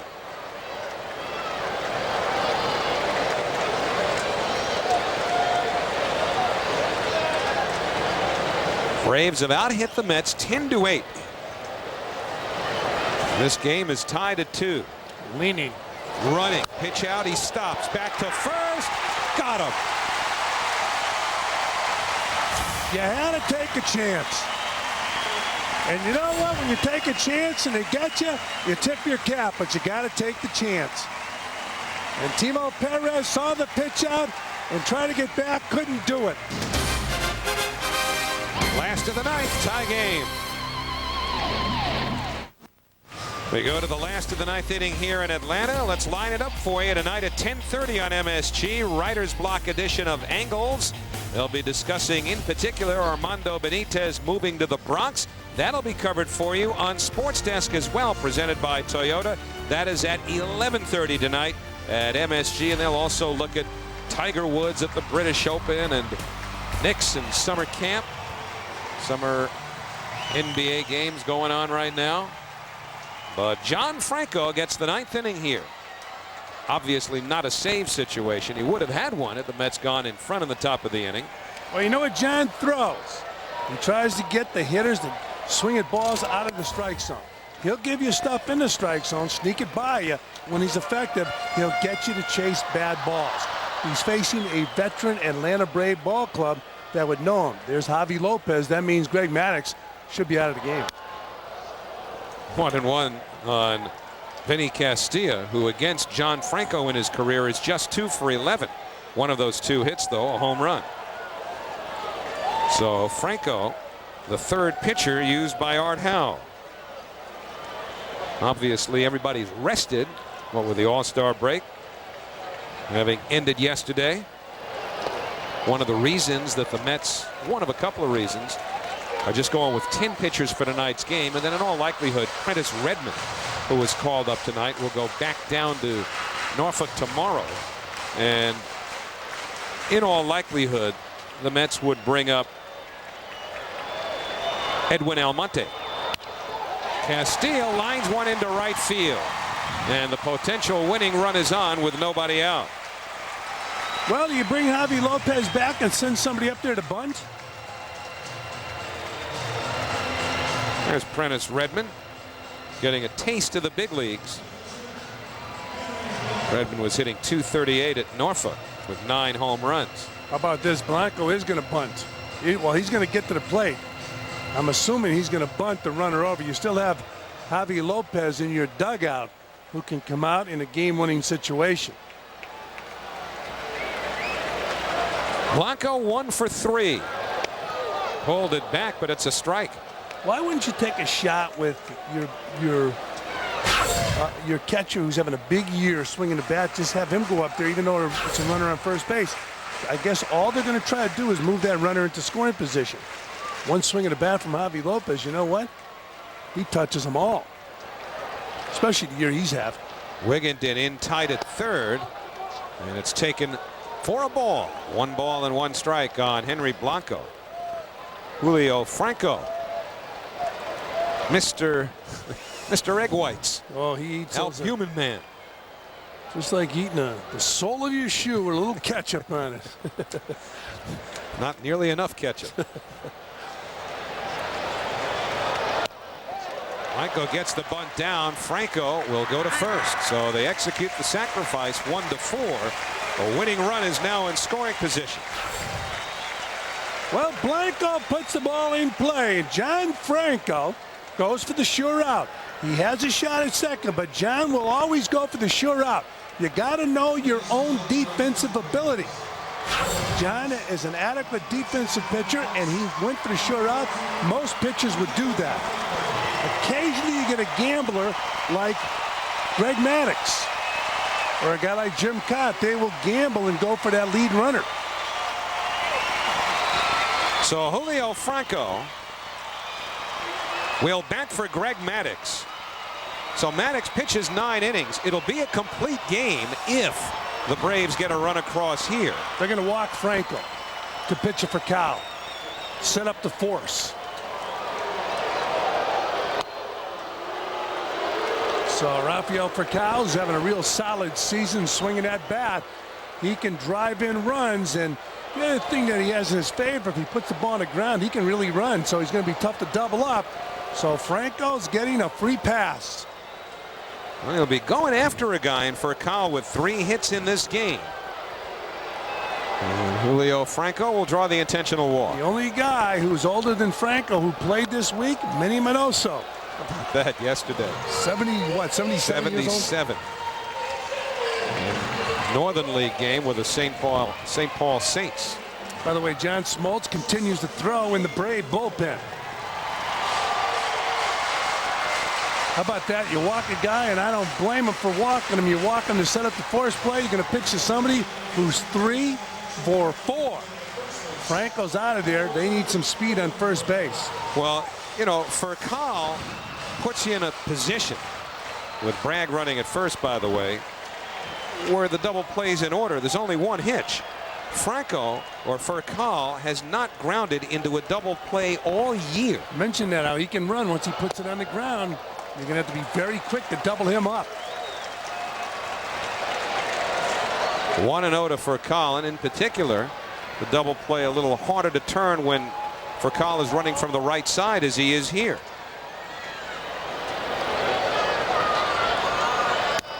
Two and 0.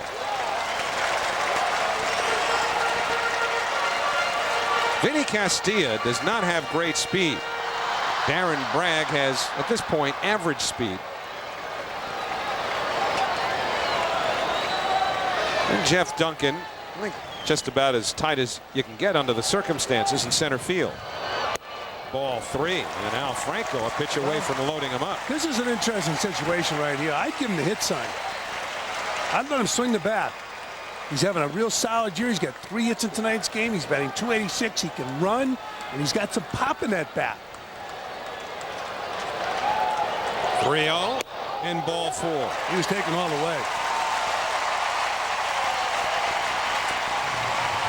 So it's down to this. The double play that the Mets have so successfully used as a weapon tonight is a must, or at least would certainly come in handy here. Got to bring the outfielders in, and they're trying to get their attention to bring them in. Bases are loaded. There's only 1 out, so you got to think about not only the double play ball, but start the double play at home plate. So the outfield in tight. Here's DeRosa. Then he swings through the changeup 0-1. DeRosa has twice hit into double plays, once a ground ball and once a hit-and-run pop-up. And John Franco wants him to do what he just tried to do with that pitch. Pull it. You try to pull John Franco, you hit that dying quail, that pitch right there. Softly hit. Will they have a play at home? No. And the Braves win it. Well, he got what he needed to do. He got him to take a weak swing and put the ball in play. But it backfired. It worked out for Bobby Cox and his Braves as the ball was hit with nothing on it. The second baseman and shortstop were back in double play depth. And, of course, they're thinking double play second to first. And the only play Joe McEwing had was try to barehand and go to the plate. They would not have gotten Castilla. But nice pitch from John Franco, and it backfired. DeRosa drives in the winning run. Break on contact, and he did. And that's all she wrote. But this was a good ball game. So the Atlanta Braves scratch one out in the 9th inning against John Franco. And Atlanta wins it 3-2. We'll be back in a moment.